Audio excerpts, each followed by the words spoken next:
So we are live now.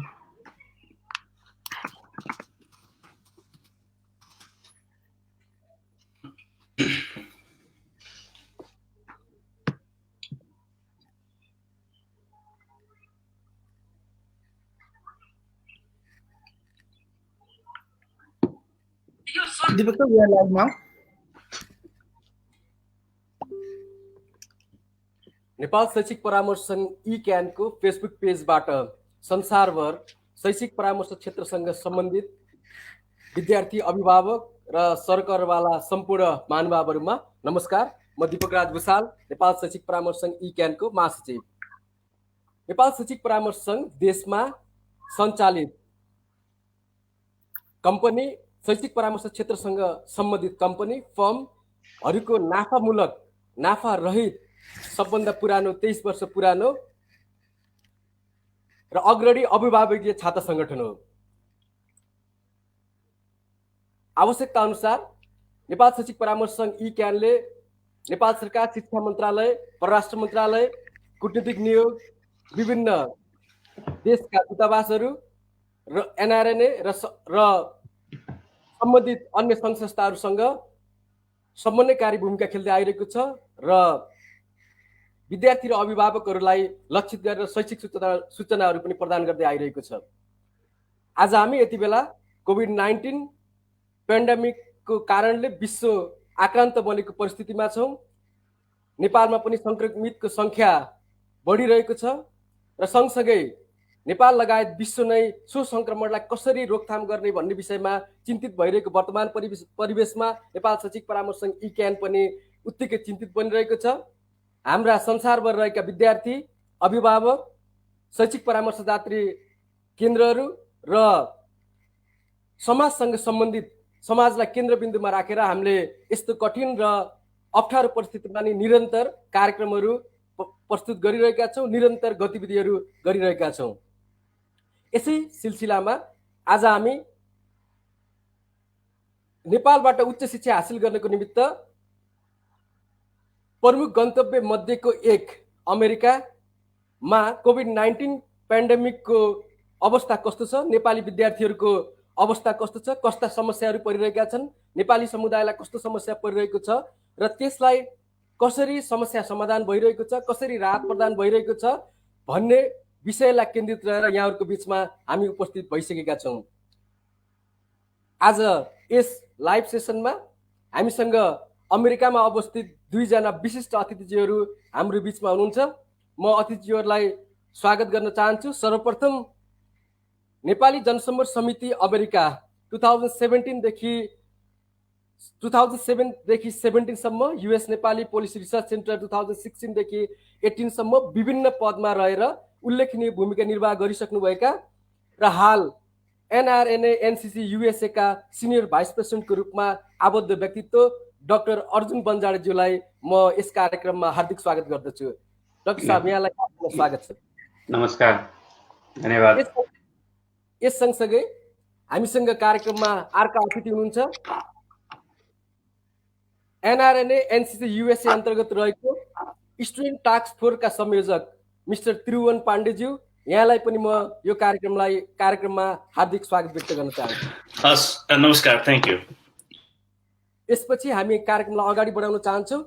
म कार्यक्रम अगाडि बढाउने क्रममा डाक्टर साहबबाट सुरु गर्न चाहन्छु। वास्तवमा अमेरिका नेपालमा द्वैत सम्बन्ध स्थापित गर्ने दोस्रो देशको रूपमा चिनिन्छ र यो लामो समयमा नेपालबाट विभिन्न भिजालाई आधार मानेर अमेरिकामा थुप्रै नेपालीहरूले अवस्थित भएको देखिन्छ, बसोबास गरेको देखिन्छ र यस्तो परिस्थितिमा एकातिर नेपालबाट हेर्दा र अर्कोतर्फ वर्ल्ड मिटरको डाटालाई हेर्दाखेरि अमेरिका कोभिड-19 सङ्क्रमणको सबभन्दा बढी प्रताडित देशको रूपमा देखिएको छ। यस्तो अवस्थामा त्यहाँ कोभिड-19 पेन्डेमिकले समग्र नेपाली समुदाय र विद्यार्थीहरूको अवस्था कस्तो पारेको छ, कस्तो अवस्था छ र सँगसँगै कस्ता खालका समस्याहरू देखिएका छन्, यस विषयमा जानकारी गराइदिनु हुन म डाक्टर अर्जुन बन्जाडेज्यूलाई हार्दिक अनुरोध गर्दछु। धन्यवाद दीपकजी। अनि यस कार्यक्रममा उपस्थित हुनुभएका हाम्रो आशिकजी अनि त्रिभुवन पाण्डेजी लगायत संसारभरबाट यो कार्यक्रम हेर्नुभएका सम्पूर्ण नेपाली दाजुभाइ दिदीबहिनीहरूलाई मेरो नमस्कार। यहाँ तपाईले धेरै राम्रो प्रश्न सोध्नुभयो र यसको डिटेल एन्सर चाहिँ अब अमेरिका तपाईले भनि पनि हाल्नुभयो, नेपालबाट विद्यार्थीहरू जाने प्रमुख गन्तव्य स्थान मध्ये एक पर्दछ भने नेपालसँग लामो दौत्य सम्बन्ध भएको देश पनि हो।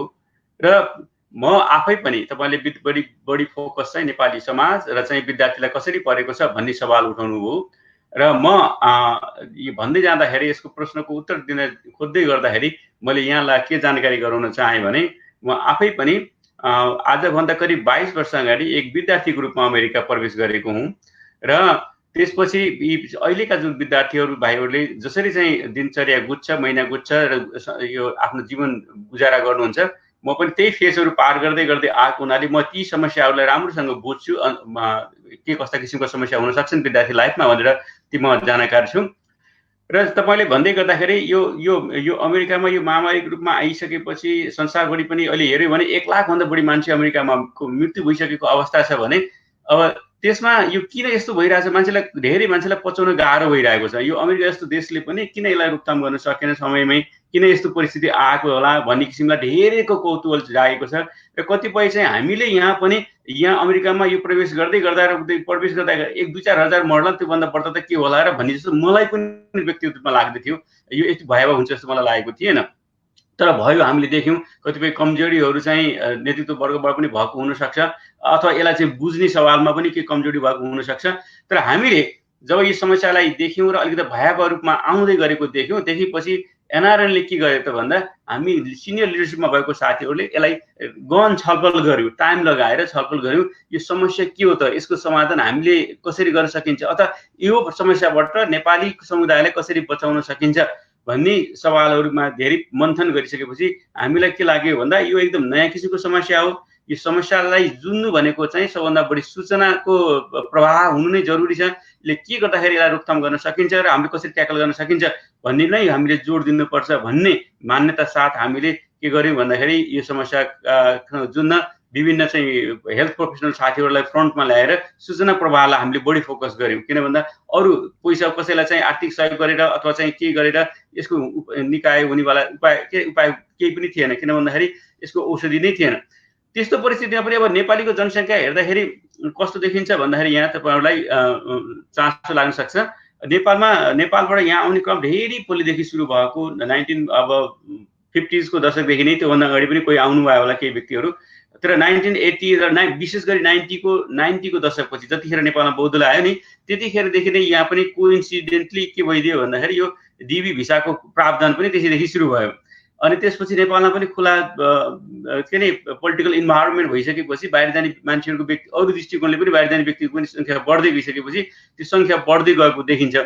ठुलो सङ्ख्यामा नेपालीहरू रहेको छन् र मोटामोटी तपाईँलाई अहिले चाहिँ भन्दै जाँदाखेरि करिब 1 लाखदेखि 1,10,000 जति ग्रिन कार्डमा भएका नेपालीहरू अमेरिकामा बसोबास गरिरहेका छन्। मोटामोटी भने करिब 45,000 जतिले यहाँ अमेरिकाको नागरिकता लिइसकेका छन्। त्यो एउटा फिगर, त्यस्तो मोटामोटी त्यस्तो फिगर छ भने विद्यार्थीको सङ्ख्या हजारौँमा छ र विद्यार्थी पनि यो चाहिँ अमेरिकाको दृष्टिकोणमा पनि संसारबाट अन्तर्राष्ट्रिय विद्यार्थी आउनेमा 12औं राज्यमा पर्छ, यो ठुलो राज्यमा पर्छ भनेपछि हाम्रो राम्रै उपस्थिति छ। यस्तै हुँदै गर्दाखेरि हाम्रो एनआरओको तर्फबाट अब ती सबैलाई समस्या आइसकेपछि ठाउँ अनुसार हामीले ट्याकल गर्नु, किनभने हाम्रो च्याप्टरहरू विभिन्न राज्यमा छन्। न्युयोर्कमा पनि च्याप्टर छ, न्युयोर्कको च्याप्टरको साथीहरू पहिले सुरुदेखि नै लाग्नुभयो, खटिनुभयो र हामीले चाहिँ उहाँहरूलाई चाहिँ जस्तो प्रभावित भएको नेपालीलाई कहाँ कसरी सहयोग गर्न सकिन्छ टिम बनाएर अनि त्यसपछि उहाँले गरेको सहयोग गरेको भनेको के गर्न सकिन्छ त। अब व्यक्तिहरूलाई समस्या पर्यो भने अब गुर्सरी अब यहाँ अमेरिकाबाट के नेपालबाट हेर्दा अचम्म लाग्ला कि होइन यहाँ गुर्सरीलाई सहयोग गर्नु पर्यो, अरू के औषधिलाई सहयोग गर्नु पर्यो, टाइनल किन सहयोग गर्यो भनेर सुन्दाखेरि के भएछ यस्तो भन्ने लाग्ला। त्यो कस्तो भन्दाखेरि कहिले कहिले बाहिर निस्कन पाइएको हुँदैन, सकेसम्म भित्र नै लिमिट हौँ है, बाहिर घुमफिर नगरौँ है, एक आफूलाई भएको छैन अरूलाई नसारौँ अथवा अरूबाट आफूलाई नसारौँ, त्यो लिमिट गर्नलाई पनि के हुन्छ त्यो गर्नुपर्ने जरुरी थियो। कोही घरमा बिरामी छ भने पनि कमसेकम त्यसलाई सहयोगको निम्ति त्यस्तो किसिमको सुविधा चाहिएको थियो। त्यसले हामीले विदेश धेरै एरियामा चाहिँ हामीले चाहिँ सहयोग पुऱ्याउँ। त्यसलाई त्यो क्रम चाहिँ अहिले एकदम अब अहिले चाहिँ कम भएको छ। तर हामीले त्यो विभिन्न रूपमा त्यसरी गर्यो भने अरू विद्यार्थीको हकमा हामीले स्टुडेन्ट टास्क फोर्स बनाएर पहिलेदेखि नै काम सुरु गरेका थियौँ। यो आउँछ भनेर गरेको त थिएन।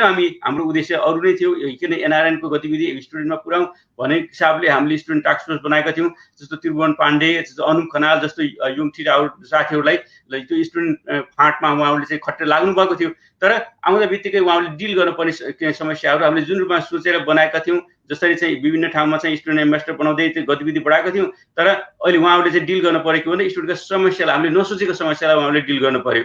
तर पनि उहाँले सफलतापूर्वक त्यसलाई चाहिँ डिल गरिरहनु भएको छ। त्यसलाई समस्या समाधान गर्नको निम्ति चाहिँ समस्यालाई हाम्रो एनसिसी अब नेसनल कमिटीसम्म ल्याउने र नेसनल कमिटीले त्यसलाई कसरी सल्भ गर्ने, उहाँले लोकल रूपमा कसरी सल्भ गर्ने, ती सबै कुरामा उहाँहरू लाग्नु भएको छ भने हाम्रा विभिन्न च्याप्टरहरू टास्क फोर्सले मिलेर हामीले नेपालीलाई सहयोग पुर्याउने कामहरू गरिरहेका छौँ। थ्याङ्क यू डाक्टर साहब। हामी यहाँको बिचमा फेरि पनि आउनेछौँ। म यो बिचमा सम्पूर्ण हामीलाई लाइभ हेरिरहनुभएका संसारबाट लाइभ जुन हेरिरहनु भएको छ सम्पूर्णमा केही खालका क्वेसनहरू छ, उहाँहरूलाई सोध्नुपर्ने या फिडब्याक सजेसनहरू छ भन्ने कृपया ड्रप गरिदिनु होला भन्ने हार्दिक अनुरोध पनि गर्दछु। र यसपछि म त्रिभुवन पाण्डे सरतिर आउँछु। खास गरेर नेपालबाट अमेरिका अध्ययन गरिरहेका विद्यार्थीहरू 2018-19 को डाटा हेरियो भने करिब 13,279 जति 18-19 को डाटामा नेपाली विद्यार्थीहरू त्यहाँ अध्ययन गरेको देखिने रहेछ। अहिले यो जुन कोभिड-19 पेन्डेमिकको जुन अवस्था सिर्जित अवस्था छ, त्यो सिर्जित अवस्थामा वास्तवमा त विद्यार्थीहरूको अवस्था के छ त्यहाँ, र विद्यार्थीहरूले कस्ता समस्याहरूलाई यहाँप्रति गुनासो व्यक्त गरिरहेको छ यो विषयमा अलिकति जानकारी गराइदिनु न। म त्रिभुवन पाण्डे सरलाई हार्दिक अनुरोध गर्छु। Thank you. अहिलेको अमेरिकाको सिचुएसनलाई अब अलिकति म मार्चदेखिको ब्याकग्राउन्ड दिन्छु, जुन चाहिँ यहाँ अलिकति केसहरू बढ्न लाग्यो। त्यसपछि युनिभर्सिटिजहरूले पनि आफ्नो चाहिँ नि क्लासहरू, फिजिकल क्लासहरूलाई अनलाइन लग्ने, त्यसपछि डोम्सहरू पनि चाहिँ नि बिस्तारै चाहिँ भ्याकेट गर्दै जाने र अरू डिफ्रेन्ट किसिमका चाहिँ नि पोलिसीहरू जुन चाहिँ सोसियल डिस्टेन्सिङ मेन्टेन गर्नुपर्ने, तिनी सबै चाहिँ नि एउटा पोलिसिजहरू इम्प्लिमेन्ट गरेको हुनाले फर्स्टमा त डोम्सहरूमा भएका मान्छेहरूलाई चाहिँ अल्टरनेटिभ चाहियो। त्यसबाट चाहिँ हामीले एउटा कोभिड-19 स्टुडेन्ट रेस्पोन्स टिम भनेर एउटा रिजनल टिम पनि बनायौँ। त्यसले चाहिँ नि त्यसको मेन पर्पोज फर्स्टमा चाहिँ अब हामीले त्यति बेला सोचेको चाहिँ डोम्सबाट बाहिर ल्याउनको लागि, र त्यति बेला कतिपय विद्यार्थी साथीहरू नेपाल पनि जानुभयो, एउटा समस्या त्यो हो। त्यस पछाडिका समस्याहरू जुन चाहिँ कलेजमा जब गर्दै जाँदा कलेजहरूको चाहिँ फिजिकल क्लासहरू पनि नभइसकेपछि कलेजले जुन चाहिँ एउटा फाइनेन्सियल समस्या आइपुग्यो, त्यसपछि ट्युसन फिजका समस्याहरू, त्यस्तै अरू रेन्टल एक्सपेन्सेस लगायत अब सबै एउटा फाइनेन्सियल बर्डनले जे समस्या हुन्छ त्यो सबै समस्याहरू स्टुडेन्टलाई पर्दै आइरहेको थियो। अब त्यस बाहेक अब नेपालमा पनि कतिपय विद्यार्थीले नेपालबाट पनि चाहिँ नि आफ्नो भनौँ न एउटा फाइनेन्सियल सपोर्ट पाउन अलिकति अहिले गाह्रो भएको सिचुएसन छ। त्यसले गर्दा ओभरअलमा विद्यार्थीहरूलाई एउटा समस्या छ, तर समस्या छ भन्दैमा जुन हिसाबले आई थिङ्क मैले बाहिरपट्टि सुनिरहेको छु त्यस्तो हिसाबको खाना लाउनु नै नपाउने, एकदमै चाहिँ नि वर्षै भएको चाहिँ नि डेड बडी सबै चाहिँ नि बाटोमै भएको, त्यस्तो खालको समस्या चाहिँ छैन। आत्तिनु पर्ने छैन, हामी छौँ, हामीले काम गरिरहेका छौँ। अब यहाँ चाहिँ विद्यार्थीहरूलाई चाहिँ नि केस बेसिसमा हामीले अब डोम्सबाट बाहिर जानलाई डोम्सबाट बाहिर लगेका छौँ, र त्यस्तै ट्युसनहरूको विषयमा पनि युनिभर्सिटीले एकदमै फ्लेक्सिबल भएर एक्सटेन्सन दिएको छ। रिसेन्टली हाम्रो अब डाक्टर उहाँहरूले हाम्रो चाहिँ नि एनसिसी कमिटीले नै हाम्रो रिक्वेस्टमा डिएचएसमा चाहिँ नि लेटर पठाइसकेको छ एक्सटेन्सन लगायत डिफ्रेन्ट कुराको लागि। त्यस्तै हामीले चाहिँ युनिभर्सिटिजहरूको लागि पनि उहाँहरूले लेटर पठाउनलाई ड्राफ्ट गर्दै हुनुहुन्छ भनेको युनिभर्सिटीले नेफ्लिज स्टुडेन्टहरूको लागि चाहिँ एउटा एक्सटेन्सन दिएर अहिलेसम्मको डेटा हेर्दा अलमोस्ट तपाईँको एनुअली वार्षिक चाहिँ 10,000 एभरेजमा चाहिँ 2009 देखि यता चाहिँ नेपाली विद्यार्थीहरू यहाँ छन्। त्यो भनेको एउटा ठुलो सङ्ख्या हो। डाक्टर साहब भनिसक्नुभयो, हामीले चाहिँ 12th कन्ट्रीमा फर्स्ट छौँ इन्टरनेसनल स्टुडेन्ट आउने, र इन्टरनेसनल स्टुडेन्टले चाहिँ एउटा जिडिपीमा पनि कन्ट्रिब्युसन गर्ने हुनाले हामीले त्यो हिसाबमा यहाँको चाहिँ नि स्टेट लेभल, फेडरल लेभल अथवा यहाँको चाहिँ अरू डिफ्रेन्ट रिसोर्सहरूमा चाहिँ नि रिच आउट गर्न पनि ट्राई गरिरहेका छौँ। र अहिलेसम्म मोटामोटी हिसाबले समस्या भइआए तापनि त्यस्तो चाहिँ नि वर्स केसमा पुगिसकेका छैन। हामीले त्यसलाई चाहिँ हाम्रो हिसाबबाट एनसिसी लगायत अरू डिफ्रेन्ट सङ्घ संस्थाहरू, लोकल संस्था, यहाँ सयौँको सङ्ख्यामा चाहिँ सङ्घ संस्थाहरू हुनुहुन्छ, उहाँहरूसँगबाट जे जस्तो सहयोग हुन्छ हामीले चाहिँ नि विद्यार्थीलाई पुर्याउँदै आएका छौँ। धन्यवाद। म यहाँसँग फेरि पनि आउँछु। म डाक्टर साहबतिर जान चाहन्छु। डाक्टर साहब अहिले एनआरएनए एनसिसी युएसए को सिनियर भाइस प्रेसिडेन्ट पनि हुनुहुन्छ। वास्तवमा एनआरएनए एनसीसी युएसए चाहिँ यो पेन्डेमिक अवस्थामा यो कोभिड-19ले सृजित पेन्डेमिक अवस्थामा चाहिँ ठ्याक्कै कस्ता कस्ता खालका गतिविधिहरू नेपाली समुदाय लास समेटेर यहाँले सञ्चालन गरिरहनु भएको छ र यहाँले चाहिँ खास गरेर एनआरएनए युएसए चाहिँ त्यो सहयोगहरू चाहिँ कसरी जुटाउनु भएको छ यसको विषयमा अलि जानकारी गराइदिनु न। धेरै राम्रो प्रश्न सोध्नुभयो। यसमा अब के छ भन्दाखेरि यो एनआरएनए का हाम्रो पहिले कुरो यो नन रेसिडेन्ट नेपाली एसोसिएसन भन्छ नि, त्यो गैर आवासीय नेपाली सङ्घ भनेर जुन यो अहिले अमेरिकाको हाम्रो राष्ट्रिय कमिटी छ, अनि हाम्रो राष्ट्रिय कमिटी अन्तर्गत विभिन्न 20वटा राज्यमा राज्य कमिटीहरू छन्। राज्य कमिटी कुनै नभएको कतिपय राज्यहरूमा हामीले फोकल पर्सन सम्पर्क पर्सन भनेर हामीले खटाएका छौँ, राखेका छौँ। त्यति मात्र नभएर हामीले 40-42वटा हाम्रो टास्क फोर्सहरू र कमिटीहरू छन्, जसमध्ये एउटा चाहिँ स्टुडेन्ट टास्क फोर्सको चेयर चाहिँ यहाँ त्रिभुवन पाण्डे हुनुहुन्छ भने अरू 40-42वटा अरू नेटवर्कहरू छन्। त्यसको साथसाथै हामीहरूको के छ भन्दाखेरि हामीले किन भनिरहेको छु भन्दाखेरि हामीले सहयोग गर्ने केन्द्रबाट सहयोग गर्ने भनेको यिनी मार्फत हो, विभिन्न च्याप्टरहरू मार्फत, फोकल पर्सन मार्फत, विभिन्न टास्क फोर्स र कमिटीहरू मार्फत, र हामीले त्यसरी सबै ठाउँमा सहयोग पुर्याएको। र हामीले गर्दाखेरि एनआरएनको यो गैर आवासीय नेपाली सङ्घको उद्देश्य भनेको के भन्दाखेरि जी नेपालीहरू जुन देशमा बस्छन् त्यहाँ उनीहरूको सुरक्षाको निम्ति, त्यहाँ उनको स्वार्थको निम्ति, उनको फाइदाको निम्ति के काम गर्न सकिन्छ, र नेपालीहरूको आफ्नो इन्ट्रेस्ट चाहिँ आफ्नो जुन जुन उद्गम स्थल हो त्यहाँ कसरी सुरक्षित गर्न सकिन्छ र संसारभरिमा रहेका नेपालीले कसरी सहयोग गर्न सकिन्छ भन्ने मोटामोटी रूपमा भन्दाखेरि। र अहिले हाम्रो फोकस भनेको के भइदियो भन्दाखेरि यो अमेरिकामै रहेका एनआरएनलाई हामीले कसरी चाहिँ आपतपर्दा कसरी सहयोग गर्न सक्छौँ भन्ने सवाल हो। त्यो गर्दाखेरि हामीले गरेको भनेको त्यही गऱ्यौँ, विभिन्न चाहिँ च्याप्टरहरूलाई परिचालन गऱ्यौँ। त्यसले गर्दाखेरि हाम्रो नेटवर्क सबै ठाउँ पुग्न सकियो। केन्द्रबाट मात्र चाहिँ अमेरिका एकदम ठुलो छ। अब टेक्सस म जुन राज्यमा छु यो राज्य नै नेपालभन्दा कहीँ गुणा ठुलो छ भनेपछि अनुमान गर्नुहोस् होइन। त्यसले गर्दा केन्द्रबाट सम्भव थिएन। च्याप्टर भएको हुनाले हामीले त नेटवर्क भएको हुनाले सजिलो भयो। विभिन्न कमिटी टास्क फोर्समा गरेर करिब 600 जति त त्यो कमिटी टास्क फोर्समै व्यक्तिहरू हुनुहुन्छ। भनेपछि त्यति ठुलो भास्ट नेटवर्क भयो। र अनि हामीको के छ भन्दा अर्को चाहिँ सुरुमै गरेको हामीले यो हेल्प डेस्क भन्ने छ, हेल्पलाइन भन्ने छ, तपाईँको नम्बर दिइरहेका छौँ। र हेल्पलाइनमा व्यक्तिहरू कसैले फोन गर्दा बित्तिकै अप्सन हुन्छ। अप्सन 1 तपाईँले चाहिँ मेडिकल इन्फर्मेसन चाहियो अथवा चाहिँ अरू फेसिलिटीका कुरा चाहिए, अर्को अप्सन तपाईँलाई चाहिँ के छ भन्दा एटर्नी सम्बन्धी इन्फर्मेसन चाहियो अथवा सिपिए सम्बन्धी चाहियो। हामीले त्यस्तो किसिमको बेनिफिटहरू गऱ्यौँ र त्यो चाहिँ च्यानलाइज गर्ने गऱ्यौँ। त्यसले चाहिँ अब स्टुडेन्ट सम्बन्धी क्वेसन आयो भने स्टुडेन्ट ग्रुपमा जाला, अनि कतिपय कुरा चाहिँ मेडिकल डक्टरकोमा जान्छ, त्यसरी चाहिँ च्यानलाइज गऱ्यौँ र ती समस्याहरू त्यही अनुसार नै हामीले डिल गर्दै गयौँ भने च्याप्टरबाट पनि गऱ्यौँ। त्यति मात्र नभएर हामीले चाहिँ नेपालीहरू यहाँ भएका नेपाली र यहीँ बसिरहने नेपाली मात्र नभएर हामीले यहाँ बसिरहेका नेपालीहरूका आफन्तहरू पनि नेपालबाट यहाँ आउनुभएको छ, परिवारलाई भेट्न आउनुभएको छ, ग्रेजुएसन सेरेमनीमा आउनुभएको छ, कसैको बच्चा जनेको पासमा आउनुभएको छ, भेटघाटलाई आउनुभएको छ, घुमफिरलाई आउनुभएको छ। आएका व्यक्तिहरू पनि यतै रोकिनु भयो। रोकिँदै गर्दाखेरि के हुन्छ, नेपालबाट आउने चलन भनेको मल्टिपल भिसामा 5 वर्षको मल्टिपल भिसा भए पनि आउँदाखेरि छाप लगाउने भनेको 6 महिनाकै हो। त्यसले त 6 महिनासम्मको बसुला अथवा 1 वर्ष बसुला भनेर ल्याएको औषधि ल्याएको हुनुहुन्छ। त्यसले सबैको अहिले यहाँ चाहिँ जति टाइममै फर्कन नपाउँदाखेरि उहाँहरूको त्यो समस्या आउँदै गए। कतिपयको के भइदियो भन्दा लो औषधि सिद्धियो, लो नै फिलअप कसरी गर्ने भन्ने समस्या आउन थाले। अनि लो नै हामी त निसासियो कसरी नेपाल फर्कने भन्ने कुरा आउन थाले। गर्दा हामीले यहाँको त्यो मात्र नभएर नेपाल फर्कने मामिलामा पनि हाम्रो एनआरएनले के गर्यो भन्दा एकदम पहल लिएर नेपाल सरकारलाई, यहाँको एम्बेसीलाई र हाम्रो गैर आवासीय नेपाली सङ्घको अन्तर्राष्ट्रिय कमिटीलाई रिक्वेस्ट गरेर हामीले चाहिँ घचघचायौँ। घचघचाइसकेपछि अहिले त्यो प्रक्रिया सुरु भएको छ। नेपालमा लाने कुरामा चाहिँ गभर्मेन्ट सहमत भएर प्रक्रियामा गइसकेको अवस्था छ। त्यसले गर्दा हामीले सुविधा पुर्याउने भनेको मल्टिपल फेजहरूमा हो। र चाहिँ विद्यार्थीको समस्या अहिले त्रिभुवन भाइले अहिले भनि पनि सक्नुभयो।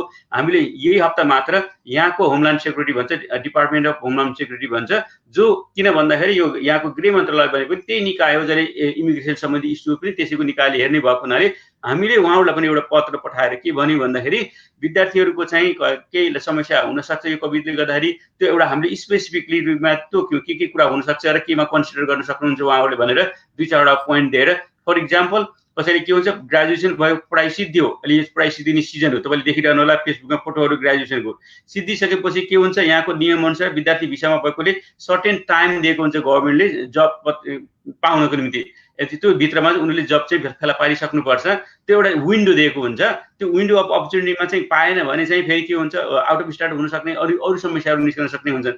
त्यसले गर्दा के गरेको भने हामीले रिक्वेस्ट गरेको अहिलेको अवस्था चाहिँ खराब छ, मान्छेको जब नभएको अवस्था छ, बेरोजगारीको संख्या बढेको अवस्था छ, त्यसमा जब नहुन सक्छ है, त्यसमा रिकन्सिडर गरेर त्यो कानुनलाई अलिकति मोडिफाई गरिदियो अथवा रिकन्सिडर गरेर यो पिरियडलाई मात्र भनेर हामीले नै रिक्वेस्ट लेखेर हामीले पत्र पनि पठाइसक्यौँ।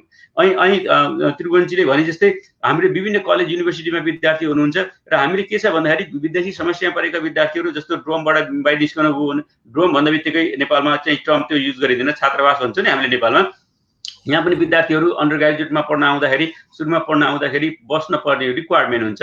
त्यो ग्रेजुएट लेभलमा पढ्न मास्टर पिएचडी गर्नेलाई त्यहाँ बस्न पर्ने भन्ने बाध्यता हुँदैन। तर अन्डर ग्रेजुएट पढ्न आउने विद्यार्थी हुनुहुन्छ नि, उहाँहरूले चाहिँ के भन्छ त्यो ड्रोम भन्छ, त्यसलाई चाहिँ भनेको यहाँ छात्रावासमा बस्न पर्ने रिक्वायरमेन्ट हुन्छ 1 वर्षको, र कम्तीमा 1 वर्षको त्यो रिक्वायरमेन्ट हुन्छ कतिपय ठाउँमा। भनेपछि त्यसबाट चाहिँ बाहिर निस्कनै पर्दाखेरि कहाँ बस्ने के भन्ने समस्या आयो भने ट्युसन फिसका पनि कुरा आउँदै गर्दाखेरि हामीले के भन्यो भने विद्यार्थीलाई ट्युसन फी गरेर त हामी हजारौँको संख्यामा छन्, हजारौँ डलर हुन्छ एकजनाको विद्यार्थीको ट्युसन फी, हामीले ती सबैलाई कभर गर्न सक्ने त गाह्रो कुरो हुन्छ।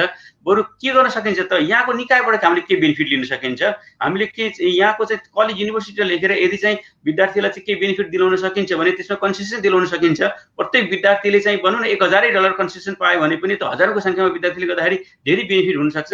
त्यतातिर अवसरहरू खोज्ने अथवा चाहिँ यो अवसरमा विद्यार्थीलाई के इन्करेज गर्ने भन्दाखेरि कतिपयले चाहिँ जबको निम्ति विद्यार्थी भिसामा भए पनि बाहिर काम, यहाँ अमेरिकी नियमले चाहिँ विद्यार्थी भिसामा छ भने अन क्याम्पसमा 20 घण्टा काम गर्न पाइन्छ हप्ताको नियमले।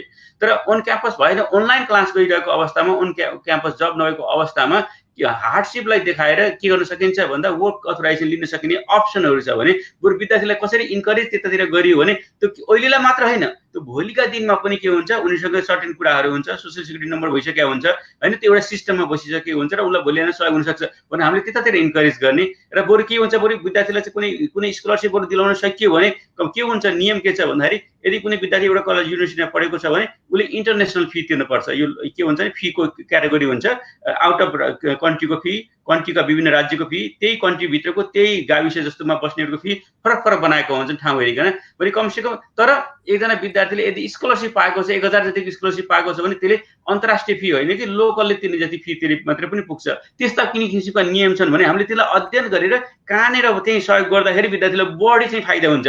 हामीले चाहिँ काम गर्ने त्यो लाइनमा हामीले काम गरिरहेका छौँ र त्यही लाइनमा अब अहिले चाहिँ सेकेन्ड राउन्डमा हामीले कलेज युनिभर्सिटीलाई पनि एप्रोच गर्दैछौँ। होमल्यान्ड सेक्युरिटीलाई त हामीले पत्र लेखिसक्यौँ, पठाइ पनि सक्यौँ र त्यो जानकारी हामीले यहाँको एमबिसीलाई पनि जानकारी गराएका छौँ, जानकारी गराएरै गरेका छौँ, हामी लेख्दैछौँ भनेर जानकारी गराएका छौँ। भनेपछि अब त्यसपछि कलेज युनिभर्सिटीलाई पनि हामीले एप्रोच गर्दै कहाँ हुनसक्छ, कुन कुन एरियाबाट विद्यार्थीलाई सहयोग दिलाउन सकिन्छ त्यतातिर हामी लागेको अवस्था छ भने अरू चाहिँ प्रभावित भएका नेपालीहरूको लागि पनि अब धेरैको समस्या के रह्यो भन्दाखेरि यहाँ प्रभावित भए पनि धेरैले म यस्तो प्रभावित भएँ भन्नु भएन। किन भन्दाखेरि मैले औषधि छैन, आखिर भने पनि के हुने हो र भन्ने किसिमको मेन्टालिटी धेरै नेपालीहरूको भयो। र त्यो अरूको पनि त्यस्तै हो, धेरैले भन्दैन थिए। नभनेको अवस्थामा चाहिँ अब कतिलाई लाग्यो भन्न पनि अनुमान गर्न पनि गाह्रोको अवस्था रह्यो।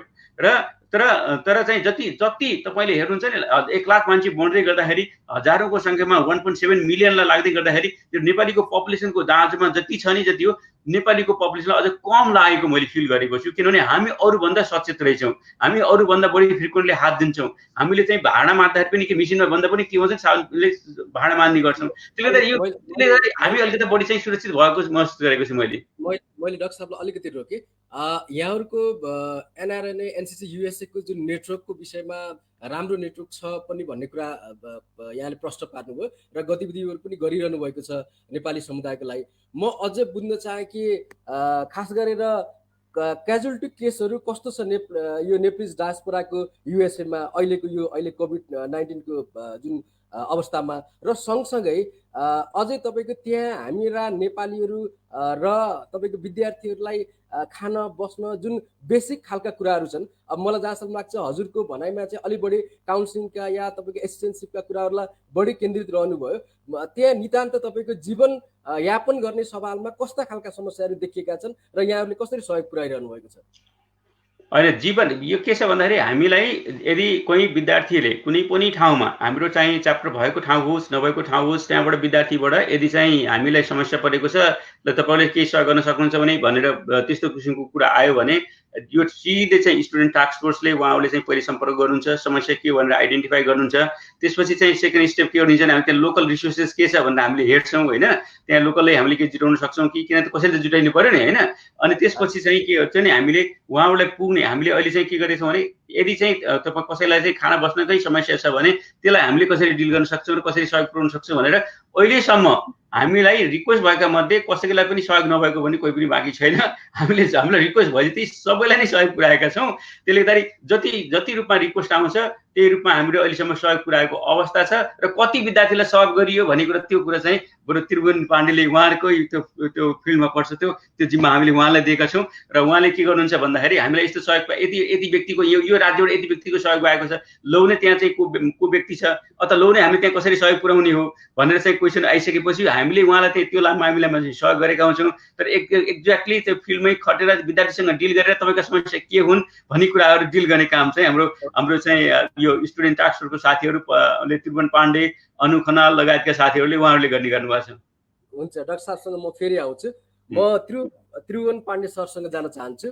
यहाँ स्वयं आफै पनि एनआरएनए एनसिसी युएसए को स्टुडेन्ट स्पेसल टास्क फोर्सको संयोजक हुनुहुन्छ। वास्तवमा यो स्टुडेन्ट टास्क फोर्सले नेपाली विद्यार्थीहरूको लागि नितान्त कस्ता खालका समस्याहरू विद्यार्थीहरू लिएर आउनुभएको छ, कस्ता खालका तपाईँहरूले समाधानका उपायहरू यहाँहरूले चाहिँ प्रदान गर्नुभएको छ र कहीँ कतै जोडेर राहत सहयोगहरू कसरी प्रदान गर्नुभएको छ या उहाँहरू कसरी यहाँहरूलाई कन्ट्याक्ट गरिरहनु भएको छ? अब अलिकति कम्प्लेक्स क्वेसन भयो, एकैचोटि म समस्याहरू मैले अघि भनिहालेँ। समस्याहरू तिनै छन्। फाइनेन्सियल मेजर समस्या भनेको फाइनेन्सियल समस्या हो, त्यसले ल्याउने सब्सिडियरी समस्याहरू छन् सबै। अब ती समस्यालाई हामीले केस बेसिसमा बेसिक नै तपाईँको ग्रोसरिजहरूमै अथवा खाना बस्नुमै डाक्टर साहबले भने जस्तो त्यस्तो आयो भने हामीले इमिडिएटली तपाईँको चाहिँ एनसिसी युएसए अथवा चाहिँ लोकल रिसोर्स फाइन्ड आउट गरेर हामीले त्यसलाई एड्रेस गर्छौँ। र त्यस बाहेकका जस्तो चाहिँ नि अपार्टमेन्टको फी तिर्न सकिन अथवा चाहिँ नि कलेजको फी तिर्न सकिन अथवा मन्थली बिल्सहरू पे गर्न सकिन, अहिले चाहिँ के छ भने त्यो विषयमा जाँदा हाम्रो मिलियन्स अफ डलरको फन्ड भयो भने हामीलाई पुग्दैन। र एनआरएन एनसिसी युएसए लगायत नेपाली हामी सङ्घ संस्थाहरू त्यति चाहिँ नि त्यो लेभलमा पुगिसकेका छैनौँ। र त्यसको लागि चाहिँ हामीले के गर्छौँ भने अपार्टमेन्टको लागि पनि एक्सटेन्सन लेटर लेखेको केसमा 95% केसमा चाहिँ एक्सटेन्सन अथवा डिस्काउन्ट दिएको केस छ रेन्टको लागि पनि। अथवा अहिलेसम्म 3 महिनाको लागि चाहिँ अहिले गभर्मेन्टले के भने 3 महिनाको लागि कसैले रेन्ट पे गरेन भनेर उसलाई घरबाट निकाल्न पाउँदैन। यहाँ कि त्यो वेभर चाहिँ होइन, पछि पे गर्नुपर्छ। बट अहिलेको लागि चाहिँ त्यो चाहिँ तत्कालको सिचुएसनको समस्याको समाधान चाहिँ हुन्छ।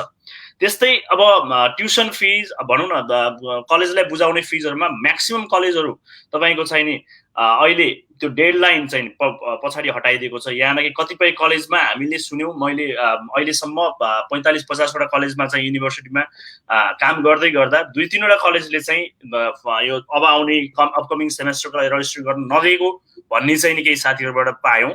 अब त्यो स्टुडेन्टबाट पाएको जानकारी हो। हामीले त्यसलाई कलेजको समक्ष पनि चाहिँ लेटर पठाउँदैछौँ, त्यसमा चाहिँ हामीले एड्रेस गर्छौँ। र म्याक्सिमम अहिलेसम्म 95% कलेजले पनि एक्सटेन्सन दिएको केस छ।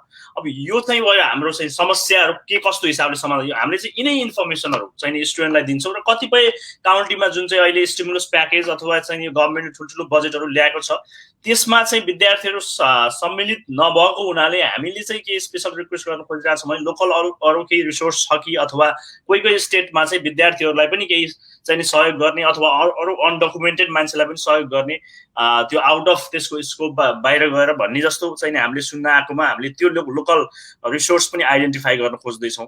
अब त्यसले केही हदसम्म स्टुडेन्टलाई चाहिँ नि सहयोग होला। अनि यो स्टिमुलस प्याकेजको विषयमा नि कतिपय विद्यार्थी साथीहरूले अहिले स्टिमुलस जसले ट्याक्स फाइल गर्नुभएको छ, यो म पनि स्टिल यसमा क्लियर छैन, गभर्मेन्टले पनि यसमा चाहिँ अहिलेसम्म गाइडलाइन दिएको छैन। तर केही काइन्ड अफ 50% साथीहरूले चाहिँ स्टिमुलस चेक पनि पाएको सिचुएसन छ अहिलेको केसमा। र चेक पाएको त्यसले अलिकति केही हदसम्म अहिलेको लागि चाहिँ केही सब्सिडाइज भएको छ। पछि अब के हुन्छ त्यो विषयमा चाहिँ अब हामी पछि नै डिस्कस गर्छौँ होइन। अब त्यो हुँदा अहिले अब यसरी समस्या आइसके पछाडि हामीले चाहिँ स्टुडेन्ट टास्क फोर्सको लेभलमा यसरी चाहिँ सजेसन दिने, इन्फर्मेसन दिने अथवा एकदमै क्रिटिकल सिचुएसन छ भने हामीले ग्रोसरिज प्रोभाइड गर्ने अथवा अरू मेडिकल सपोर्ट लिगल सपोर्टहरू भनौँ न, हामी लिगल टिम छ, हामीसँग मेडिकल टिम छ, हामीसँग सिपिएसहरूको टिम छ, हामीसँग प्रोफेसरहरूको टिम छ, सबै वेमा हामीले कहाँबाट कसरी इन्फर्मेसन प्रोभाइड गर्न सक्छौँ र क्रिटिकल सिचुएसन भएकोलाई कसरी चाहिँ हेल्प गर्न सक्छौँ भन्ने विषयमा हामीले चाहिँ नि लोकल लेभलमा एउटा नेसनल लेभलमा अथवा अरू डिफ्रेन्ट सङ्घ संस्थाहरूसँग मिलेर चाहिँ काम गरिरहेका छौँ। तर अहिलेसम्म मैले अघि डाक्टर सरले भन्नुभयो डेटाको हिसाबमा चाहिँ हामीले तपाईँको यो डिरेक्ट अथवा इन्डिरेक्ट चाहिँ नि हेल्प प्रोभाइड गर्नुपर्दा अलमोस्ट 1300-1400 स्टुडेन्टलाई हेल्प गरेका छौँ। त्यसमध्ये चाहिँ हामीले ग्रोसरिज अथवा जुन चाहिँ बेसिक कुराहरू छ त्यो चाहिँ 620 जना स्टुडेन्टलाई चाहिँ हामीले बेसिक ग्रोसरिजको चाहिँ सपोर्ट दिएका छौँ। त्यो बाहेक अरू इन्फर्मेसन अथवा इन्डाइरेक्टली त्यो चाहिँ लेखाजोखा नै कतिपय चाहिँ दिनमा 20-25वटा कल आउँछ। अब त्यो चाहिँ हामीले सबैलाई आएको कलको लेखाजोखा राख्न सकिँदैन, तर समवेयर बिट्विन तपाईँको 1300-1400मा चाहिँ बोथ वेजमा चाहिँ हामीले सहयोग गरेका छौँ अहिलेसम्म। र त्यो बाहेक अब यो जस्तै फेसबुक लाइभहरू अथवा अरू डिफ्रेन्ट इमिग्रेसन सेमिनार हामीले चाहिँ बाई विकली अथवा मन्थली बेसिसमा एनसिसी युएसए अथवा स्टुडेन्ट टास्क फोर्स इटसेल्फले पनि त्यो गरिरहेको छ। त्यसले गर्दा उहाँहरूलाई पनि केही लिगल समस्याहरू त्यस्तो भयो भने उहाँहरूले हाम्रो लयरहरूको टिम छ, उहाँहरूसँग कनेक्ट गर्नुहुन्छ। र त्यो अघि हाम्रो हटलाइन पनि छ, डाक्टर साहबले भन्नुभयो। त्यस्तै अहिले रिसेन्टली चाहिँ एउटा यो समस्या चाहिँ अब कति टाइमसम्म जान्छ थाहा हुँदैन। अब स्टुडेन्टहरूले बाहिर काम गर्ने अथवा चाहिँ भनौँ न एउटा चाहिँ नि फाइनेन्सियल उसको लागि चाहिँ काम गर्नुपर्ने हुन्छ। अब यो अलिकति सिचुएसन स्टेबलाइज भयो भने हामीले अहिले के गर्न खोजिरहेको छौँ भने नेपाली बिजनेसहरू के छ त यहाँ नेपाली बिजनेसहरूमा एटलिस्ट नेपाली मान्छेहरूलाई चाहिँ प्रायोरिटी दिने, नेपाली स्टुडेन्टलाई प्रायोरिटी दिने हिसाबले बिजनेस नेपाली बिजनेसम्यानहरूसँग पनि हामी छिट्टै आउँदैछौँ। त्यो बाहेक हामी रिसेन्टली चाहिँ स्टुडेन्ट एनआरएन स्टुडेन्ट नेटवर्क भनेर युएसमा चाहिँ यो एप लन्च गर्यौँ। त्यसले चाहिँ यो हेल्पलाई चाहिँ डिसेन्ट्रलाइज गर्छ। त्यसको पर्पज के हो भने तपाईँको म सपोज टेक्सस स्टेटमा बस्छु र मलाई टेक्ससमा हेल्प चाहियो भने मैले लोकल टेक्ससको हेल्परलाई चाहिँ सिधै इमेल गर्न पाउने भयो। त्यसले गर्दा हाम्रो चाहिँ प्रोसेसिङ टाइम लगायत हाम्रो ट्र्याकिङ एभ्रिथिङ अटोमेटेड हुने भयो, प्रोसेसिङ टाइम एकदमै घट्ने भयो। त्यो गर्दा जसलाई चाहिँ इमिडिएट हेल्प चाहिएको छ उहाँहरूलाई चाहिँ इमिडिएटली हेल्प हुने भयो। अनि हाम्रो हेल्परको नेटवर्क पनि एउटा चाहिँ अलिक ब्रोड वेमा जाने हो। त्यो गैर आवासीय नेपाली सङ्घ मात्र नभएर अरू डिफ्रेन्ट सङ्घ संस्थालाई पनि एउटै विन्डोमा ल्याउने खालको चाहिँ नि त्यो एपले चाहिँ नि गर्छ भन्ने चाहिँ हामीले आशा मानेका छौँ। म यहाँलाई फेरि थप केही प्रश्न गर्न चाहे। सामान्यतया हामीले 18-19 को डाटा हेर्दाखेरि करिब 13,279 एउटा ठुलो सङ्ख्यामा नेपाली विद्यार्थीहरू त्यहाँ छन् भन्ने खालको देखिएको छ। तर यहाँको भनाइअनुसार चाहिँ अहिलेसम्मको अवस्थामा 1300 या 1500 को हाराहारीमा नेपाली विद्यार्थीहरूलाई हामीले सहयोग प्रदान गरेका छौँ भन्नुभएको छ। यसरी हेर्दाखेरि यो सङ्ख्यामा चाहिँ ठुलो डिफ्रेन्स आएन कि त्यहाँ नेपाली विद्यार्थीहरूलाई वास्तवमा त्यति ठुलो समस्या छैन, या समस्या भएर पनि तपाईँहरू समक्ष उहाँहरू आइपुग्न सक्नुभएको छैन, या तपाईँहरू उहाँहरूसँग पुग्न सक्नुभएको छैन एउटा। र अर्को कुरा नेपाली विद्यार्थीहरूप्रति तपाईको क्यानाडा अस्ट्रेलियाको तुलनामा युएस गभर्नमेन्टले कस्तो रेस्पोन्स गरेको छ त्यहाँको अवस्थामा? त्रिभुवनजी फर्स्ट क्वेसनको रेस्पोन्स गर्न चाहे स्टुडेन्टहरू अब जस्तो 2009 भन्दा पछाडिको डेटा हेर्दा हामीसँग 10,000 को एभरेजमा चाहिँ विद्यार्थीहरू चाहिँ अमेरिकामा आउनु भएको छ। अब कति चाहिँ चेन्ज भएर जानु होला, कति अन्त जानुभयो होला। यस्तो हुन्छ। यसमा चाहिँ नि के छ भने अहिले मैले अघि भनिहालेँ 45-50 वटा युनिभर्सिटीमा काम गर्दै गर्दा कतिपय युनिभर्सिटीले म्याक्सिमम भनौँ न state run funded university Nepali विद्यार्थीहरू चाहिँ अलिक मेहनती नै को उसमा आउँछन्, कोटामा आउँछन्। त्यो उहाँहरूले कलेजमै पनि काम गरिरहनु भएको छ अथवा बाहिरपट्टि अब यो चाहिँ नि भनौँ न बाहिरपट्टि कलेजभन्दा बाहिरपट्टि पनि काम गरिरहेको सिचुएसन छ। र नेपालमा सोचे जस्तो लकडाउनको स्टिल कतिपय जस्तो टेक्सस जस्तो स्टेटमा अथवा अरू डिफ्रेन्ट स्टेटमा उहाँहरूले बाहिर काम गरेर विभिन्न सेफ्टी उसहरू अप्नाएर बिजनेसहरू खोलिरहेछ। नेपालमा जस्तो लकडाउन छैन। यो चाहिँ आई थिङ्क यो पहिलाको जस्तै सिचुएसन छ, अलिकति हामी हिँड्न मात्र कम भएको हो जस्तो लाग्छ मलाई। सो सबैजना जबलेस भएको होइन। यसरी चाहिँ जस्तो नेपालमा मिडियामा आउँदा अथवा अरू डिफ्रेन्ट ठाउँ मिडियामा आउँदा जुन हिसाबको आएको छ जबलेस भएको होइन। हामीले चाहिँ नि यो स्टुडेन्ट टास्क फोर्सले चाहिँ त्यति विद्यार्थी माझ पुग्नु भनेकै एउटा ठुलो नम्बर हो यहाँको लागि चाहिँ। जस्तो हामीसँग अहिले टेन्टेटिभली हेर्दा तपाईँको 2015 अथवा 14 भन्दा पछाडिको डेटा हेर्दा अराउन्ड 50,000 अथवा 45,000 स्टुडेन्टहरू चाहिँ नि यहाँ हुनुपर्छ भनेको 4 इयर्सको विन्डोलाई चाहिँ युज गर्दा 45,000 to 50,000 स्टुडेन्ट हामीसँग हुनुपर्छ यहाँ अमेरिकामा। अब त्यो स्टुडेन्टको दाँजोमा सबैजना कतिपय चाहिँ कलेजमै। अब मेजर समस्या भनेको के छ भने नेपालबाट जो पहिलो भनौँ न फर्स्ट अथवा सेकेन्ड थर्ड सेमेस्टरसम्म हुनुहुन्छ उहाँहरूलाई बढी समस्या हो।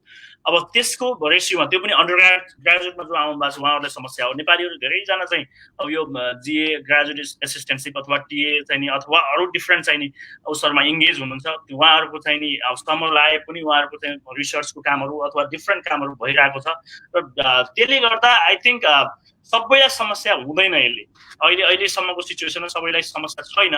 अब कतिपय जसलाई समस्या छ हामीले उहाँहरूलाई भनेका छौँ हामीलाई कन्ट्याक्ट गर्नुहोस्। हटलाइन दिएको छ फेसबुकभरि एभ्रिथिङ एनआरएन एनसिसी युएससीको वेबसाइटमा छ, फेसबुक पेजमा छ। हामी सबैले चाहिँ नि एउटा रिजनल टिम बनाएका छौँ। तपाईँको 20 जनाको कमिटी छ, 4वटा डिफ्रेन्ट रिजनमा स्टुडेन्ट रेस्पोन्स टिम भनेर मार्च 20 देखि नै हामीले त्यसलाई काममा इम्प्लिमेन्ट गरेका छौँ। र जस्तो कुनै पनि युनिभर्सिटीमा हामी जाँदा हाम्रो चाहिँ स्टुडेन्ट एम्बेसडर हुनुहुन्छ, उहाँसँग बुझ्दा 150 जना भएको युनिभर्सिटीमा 15 जना 10 जना स्टुडेन्टलाई मात्र समस्या छ भनौँ न, मेजर समस्या भनेको। त्यो हुँदा अब यहाँको सिस्टम फ्लेक्सिबल छ। अब सेकेन्ड क्वेसनको एन्सर गर्नुपर्दा गभर्मेन्टले सिधै एड्रेस नगरे तापनि यहाँ डेफिनेटली गभर्मेन्टले चाहिँ नि अब फर्स्ट प्रायोरिटी भनेको यहाँको सिटिजन अथवा यहाँकै रेजिडेन्टहरूलाई दिएको छ। स्टुडेन्टलाई अहिलेसम्म तपाईँको चाहिँ नि उनीहरूको पोलिसीमा नल्याए तापनि, जुन चाहिँ एउटा रिटर्न वेमा नल्याए तापनि, जस्तो स्टिमुलस चेक आउनेदेखि मैले चाहिँ नि मेरो नेटवर्कमा भएका मान्छेहरूलाई बुझ्दा अलमोस्ट 50% भन्दा बढी मान्छेहरूलाई स्टिमुलस चेक आएको सिचुएसन छ, जुन चाहिँ $1200 को चेक दिएको थियो लास्ट टाइम। अब त्यस्तै गभर्मेन्टले यो जस्तो फिजहरूको विषयमा अथवा युनिभर्सिटी लेभलको भयो त्यो फिजहरूको विषयमा पनि एक्सटेन्सन दिएको छ। त्यो त्यस्तो समस्या नै भइसकेको हुँदैन। डिफ्रेन्ट सोर्सेसहरू चाहिँ यहाँ चाहिँ समस्या आए तापनि समाधानका सोर्स धेरै छन्। त्यो हुँदा चाहिँ नि हामीलाई त्यस्तो एकदमै क्रिटिकल हुने गरी समस्या चाहिँ छैन। तर समस्या चाहिँ छन्, यसको मतलब यो होइन कि समस्या नै छैन, त्यो होइन। समस्या छन् र समस्या समाधानका उपाय पनि छन्। त्यो हुँदा हामीले जस्तो म एज अ स्टुडेन्ट हुँदा मसँग डिफ्रेन्ट अप्सन फाइनेन्सियल उसको लागि पनि क्रेडिट कार्ड हुन्छ, के हुन्छ, 3-4 महिना 5 महिना 6 महिनाको लागि हामीसँग अप्सन्सहरू हुन्छ। इभन तपाईँले ब्याङ्करले गर्नुभयो भने अहिले स्टुडेन्टहरूले क्रेडिट कार्ड एप्लाई गर्नु भने 18-20 महिनाको लागि 2-4-5 हजार रुपियाँ डलर चाहिँ त्यति दिइरहेको हुन्छ। भनौँ न एउटा क्रेडिट कार्डले नर्मल क्रेडिट हिस्ट्री छ भने 5-7 हजार दिइरहेको हुन्छ। त्यसले चाहिँ केही टाइमको लागि इनफ हुन्छ। अहिले अपार्टमेन्टको रेन्टको लागि एक्सटेन्सन दिएको छ। युनिभर्सिटिजको ट्युसन भनौँ न फिजहरू म्याक्सिमम ठाउँमा चाहिँ एक्सटेन्सन भएको छ। त्यस्तै अरू मन्थली बिल्सहरू पनि तपाईँ कोभिड-19 को कारणले एफेक्टेड हुनुभएको छ भने मन्थली बिल पनि पे नगर्दा हुन्छ। त्यसले गर्दा कम्पेरिटिभली हामी सबै विद्यार्थीलाई समस्या छैन। केही विद्यार्थीहरूलाई जो चाहिँ डोम भ्याकेट भएको छ अथवा अनलाइन अन क्याम्पस जब गर्नुहुन्थ्यो उहाँको जब गएको मान्छेहरू अथवा अरू बाहिर काम गर्ने मान्छेहरूलाई चाहिँ काम नभएको हुनाले अहिले जस्तो डिफ्रेन्ट ठाउँमा रेस्टुरेन्ट मल अथवा अरू डिफ्रेन्ट ठाउँमा काम गर्ने मान्छेहरूलाई चाहिँ अहिले त्यो क्लोज भएको हुनाले त्यसले समस्या भएको हो। त्यो हुँदा आई थिङ्क यसले चाहिँ ठुलो चाहिँ सबै विद्यार्थी 100% विद्यार्थीहरूलाई समस्या छैन। जति समस्या छ उहाँहरूले हामीलाई चाहिँ कुनै न कुनै वेमा रिच आउट गर्ने माध्यममा हामीले दिएका छौँ। उहाँहरूले रिच आउट गरेको खण्डमा इमिडिएटली विदिन अ डे हामीले त्यसलाई चाहिँ सिचुएसन समस्याको चाहिँ नि त्यो चाहिँ टाइप हेरिकन हामीले चाहिँ नि त्यसलाई एड्रेस गर्ने ट्राई गरेका छौँ। मैले यसमा थपिदिउँ क्विक थोरै के छ भन्दाखेरि हाम्रो त्रिभुवनजीले भने जस्तै यो के हुन्छ भन्दाखेरि यो समस्या सबै ठाउँ एकनाश पनि छैन। जस्तो न्युयोर्कमा महामारी चल्दै गर्दाखेरि अब टेक्सास जस्तो ठाउँमा के थियो, कलेज युनिभर्सिटी बन्द थिए, अरू बिजनेसहरू धेरै जसो खुलेकै थिए, रेस्टुरेन्टहरू बन्द थिए। अब अहिले त सबै रेस्टुरेन्टहरू पनि सबै खुलेको अवस्था छ एक। अनि मैले कतिपय हाम्रो एनआनकै साथीहरू बिजनेस गर्ने हुनुहुन्छ, अनि त्यसपछि तपाईँहरूको म चेक गर्छु, फोन गर्छु नि त टाइममा, अनि के छ स्थिति भन्दाखेरि अलिक गाह्रो भएको छ हुन्छ। उहाँको गाह्रो के त भन्दाखेरि काम गर्न धेरै परेर, किन भन्दाखेरि काम गर्ने मान्छे भइदिएनन् होइन, किनकि सबै कोभिडको डरले चाहिँ काम गर्न नगइदिँदाखेरि यहाँको लोकल व्यक्तिहरू पनि के भइदिए भन्दाखेरि कतिले लोकललाई हायर गर्नुभएको थियो भने तिनीहरू पनि काम गर्न गइदिएनन् कतिपय चाहिँ। र कतिपय फेरि के छ सानो बिजनेसका मान्छेहरू पनि अहिले कति थाहा छ यो चाहिँ अनइम्प्लोइमेन्ट बेनिफिट भन्दै चाहिँ तपाईँले न्युजमा सुन्नु होला, नेपालको जनसङ्ख्याभन्दा बढीले त्यो क्लेम गरेका छन्, म चाहिँ अनइम्प्लोइड भएँ मेरो जागिर गयो भन्दै। तर किन भन्दाखेरि यदि कसैले अनइम्प्लोइमेन्ट बेनिफिट लिएको छ, त्यस्तो चाहिँ बेरोजगारी भत्ता लिएको छ भने हप्तामा उसले चाहिँ करिब $700-800 त्यो भत्ता पाएको हुन्छ। हेर्नुहोस् है, घर बसी अनि काम गर्न गयो भने हप्ताको 500 कमाइएला भन्दा मान्छेको टेन्डेन्सी कस्तो भयो भन्दा यसले चाहिँ त्यो अनइन्टेन्डेड कन्सिक्वेन्सेस भन्छ नि, नसोचेको असर चाहिँ नेगेटिभ जस्तो केही व्यक्तिहरू त्यस्तो प्रवृत्ति पनि छ। त्यसले गर्दा यहाँ काम यो जब बिजनेस सुरु हुन्छ नि, त्यसपछि बिजनेस सुरु हुँदाखेरि चाहिँ तत्कालै चाहिँ केही मान्छेहरू अझ अल्छी गर्ने पनि यहाँ समुदाय हुन्छ, किनभने त्यो फाइदा भएन, काम गरेर भन्दा नगरेर पनि फाइदा भयो कतिपय व्यक्तिहरूलाई। यो कतिपय लोकल न्युजमा पनि दिएको थियो, कसैको इन्टरभ्यू दिएको थियो व्यक्तिहरूको, म किन काममा जाउँ, मैले चाहिँ अब घर बसी 800 पाउँछु, काममा गए पनि मैले 500 कमाउने हुनु हप्ताको भनेर। त्यसले गर्दा काम भनेको ठाउँ हेरिकन पनि छन् र विद्यार्थीको अवस्था हेरिकन पनि हुन्छ र विद्यार्थीको सेकेन्ड थर्ड फोर्थ इयरमा गइसकेपछि ग्रेजुएट लेभलमा गइसकेपछि त्यसमा उनीहरूलाई जबको अथवा अरूको केही पनि समस्या हुँदैन। इन कलेजमै काम गरेका विद्यार्थी थिए भने तिनले चाहिँ कन्टिन्यू कलेजले चाहिँ त्यो के भने त्यो बेनिफिट दिइरहेको अवस्था हुन्छ। त्यो समस्या भनेको जो मैले भने नि प्रथम वर्षमा बसेर जुन छात्रावासमा बस्ने विद्यार्थीहरू, किनभने त्यसलाई त एउटै ठाउँमा बस्नुपर्छ, हटाउनु पर्यो, कलेज बन्द भएपछि त कहाँ जाने भन्ने कुरा भयो कि कहाँ एउटा चाहिँ समस्या तत्काल आएको केही विद्यार्थीहरूलाई। अनि त्यसपछि चाहिँ कसैले चाहिँ काम गरेरै जुन सिटीमा काम गरेर बाहिर काम गरेर ट्युसन फी तिरिरहेको थियो अथवा चाहिँ जीवनयापन गरिरहेको थियो भने तत्काल त्यो जब नहुँदा त्यो रेस्टुरेन्ट नहुँदाखेरि तत्काललाई के भन्ने मात्र भएको अवस्था हो। त्यो पनि अब न्युयोर्कमा पनि के अरे नर्मलाइज भइसकेको अवस्था छ भने अरू राज्यहरूमा त धेरै चाहिँ बिजनेसहरू खुलिसकेको अवस्था छ। मैले डाक्टर साहबलाई यही जोड्न चाहेँ, एनआरएनए एनसिसी युएसले अमेरिकामा अवस्थित नेपाली दूतावाससँग कस्तो खालको समन्वय गरिरहेको छ र यहाँहरूले चाहिँ यो सपोर्ट जुटाउने क्रममा चाहिँ कस्ता कस्ता अरू अर्गनाइजेसन अरू नेपाली कम्युनिटीहरूबाट सहयोग जुटाइरहनु भएको छ? अब जहाँसम्म जुन यो गैर आवासीय नेपाली सङ्घ अथवा एनआरएनए जे भन्नुहुन्छ यो चाहिँ भनेको नेपाल सरकारको परराष्ट्र मन्त्रालयसँग दर्ता भएको संस्था भएको नाताले हामी पनि एउटा चाहिँ सरकारी अङ्ग जस्तै एक किसिमले अप्रत्यक्ष रूपमा जस्तो भएको परिस्थिति छ। र हामीले यहाँ काम गर्दाखेरि पनि के गर्छौँ भन्दा नेपाल सरकारको प्रतिनिधि भनेको नेपाली दूतावास हो। त्यसैले हामीले दूतावाससँग सबै कुरामा सहकार्य गर्दै अगाडि बढिरहेका हुन्छौँ र सल्लाह गरेर अगाडि बढिरहेको अवस्था छ, त्यो गरिरहेको हुन्छौँ। र त्यो गर्दाखेरि हामीले प्रत्येकले नै त्यहाँ दूतावासमा फोन गर्दै त्यही कुरा गरिराख्ने त कुरो हुँदैन। हाम्रो संस्थाको तर्फबाट हाम्रो प्रेसिडेन्टले दूतावासलाई सम्पर्क गर्ने पर्सनको रूपमा उहाँ हुनुहुन्छ, किनभने जहिले पनि संस्थाको हेडले नै गर्ने चलन हुन्छ संस्थाभन्दा बाहिरको कुराहरू। र जहाँसम्म मलाई जानकारी छ हाम्रो प्रेसिडेन्ट र चाहिँ दूतावासको राम्रो सम्पर्क छ र चाहिँ दिनौँ जस्तो चाहिँ संवाद हुन्छ र समस्यालाई कसरी समाधान गर्ने भन्ने कुरामा डिस्कस हुन्छ। एक दोस्रो सहयोग जुटाउने सवालमा अन्य संस्थाबाट के सहयोग भन्दा पनि के थियो भन्दाखेरि हामीले केही राउन्ड चाहिँ अमेरिकामा रहेका अन्य राष्ट्रिय संस्थाहरूको चाहिँ प्रतिनिधिहरूसँग राखेर पनि हाम्रो यो गैर आवासीय नेपाली सङ्घको जुन अमेरिकाको नेसनल कमिटी छ त्यसका सिनियर लिडरहरूले त्यो राष्ट्रिय सङ्घ संस्थाका व्यक्तिहरूसँग राखेर पनि हामीले केही राउन्ड चाहिँ छलफल गऱ्यौँ। त्यो छलफलको विषयवस्तु के थियो भन्दा सहयोगको भनेको त्यसमा मोनिटरी सहयोगको कुरो थिएन, पैसा आर्थिक सहयोगको कुरो थिएन। हामीले भनौँ कि कहाँनिर चाहिँ उहाँहरूको चाहिँ नजरमा हामीले कहाँ काम गर्दाखेरि अलिक ठिकै गरेका छौँ, कहाँ हामी चुकेका छौँ होइन, कहाँनिर चाहिँ सहकार्य गरेर जान सकिन्छ। कतिपय कुराहरू अब जस्तो कि हामीले गर्ने काम भन्दा अरू चाहिँ नर्स एसोसिएसनले गर्ने काम इफेक्टिभ हुनसक्छ कुनै एरियामा, हामीले गर्ने भन्दा डक्टर्सको एसोसिएसनले गर्ने कामहरू बढी इफेक्टिभ हुनसक्छ कुनै अर्को एरियामा, हामीले गर्नुभन्दा चाहिँ कुनै अर्को एउटा अर्गनाइजेसनले राम्रोसँग कुनै एउटा समूहलाई रिच आउट गरेको छ भने त्यो संस्था बढी प्रभावकारी हुनसक्छ। त्यसले गर्दा कसले कहाँ बसेर कसरी चाहिँ सहयोग गर्न सकिन्छ भन्ने सवालमा हामीले चाहिँ विभिन्न राउन्डका छलफलहरू गऱ्यौँ र चाहिँ अन्तर्क्रिया मार्फत र चाहिँ त्यसरी सुझाव लिएर र उहाँका एकले अर्कालाई सहयोग गर्ने किसिमले अगाडि बढेको अवस्था छ। त्यसले गर्दा यहाँ भएका सबै राष्ट्रिय सङ्घ संस्थाहरूसँग मेजर राष्ट्रिय सङ्घ संस्थासँग चाहिँ हामीले संवाद गरेर सहकार्य गरेर अगाडि बढिरहेको अवस्था छ र एमबिसीसँग पनि राम्रै सम्बन्धहरू चाहिँ कायम छ भन्ने मैले यहाँलाई जानकारी गराउन चाहेँ। यो दौरानमा एमबिसीको एक्टिभनेस कस्तो देखिरहनु भएको छ यहाँहरूले? अब यस्तो छ हेर्नुहोस्, एमबिसीको हेर्नुहोस् यो मान्छेले चाहिँ के हुन्छ भने यो एमबिसीले गरेन भन्ने चाहिँ धेरैको कम्प्लेन पनि आउँछ र त्यो कम्प्लेन गर्न सजिलो छ। तर के कहिले हामीले उहाँहरूको पैसा नभएर पनि हेरिदिनुपर्छ, किनभने उनीहरूसँग पनि रिसोर्सेस एकदम कम हुन्छ हेर्नुहोस् होइन, स्टाफहरू कम हुन्छ, ठुलो सङ्ख्यालाई चाहिँ उनीहरूले चाहिँ सर्भिस दिन परिरहेको हुन्छ। त्यसले गर्दाखेरि जति एक्सपेक्टेसन हुन्छ नि फेरि हामीहरूको बानी पनि के हुन्छ भन्दा सबै कुरो सरकारले गरिदिइहाल्नुपर्छ भन्ने किसिमको पनि हुन्छ होइन, सबै कुरो गरिदियोस् भन्ने पनि हुन्छ, फोन गर्दा बित्तिकै फोनै उठाइदिइहालोस् भन्ने पनि हुन्छ होइन। तर कतिपय कुराहरू उहाँहरूले चाहिँ गर्न सक्दाखेरि चाहिँ भनेअनुसार एक्सपेक्टेसन अनुसार नभएको हुनसक्छ, त्यो आफ्नो ठाउँमा छ। तर उनीहरूका लिमिटेसनलाई पनि हामीले बुझ्नुपर्छ र तर हाम्रो अनुरोध के छ भने तपाईँहरूको लिमिटेसन केही छ भने हामीले के सहयोग गर्न सक्छौँ त नि भन्नुहोस् न भनेर हामीले चाहिँ सहयोग दिने हो।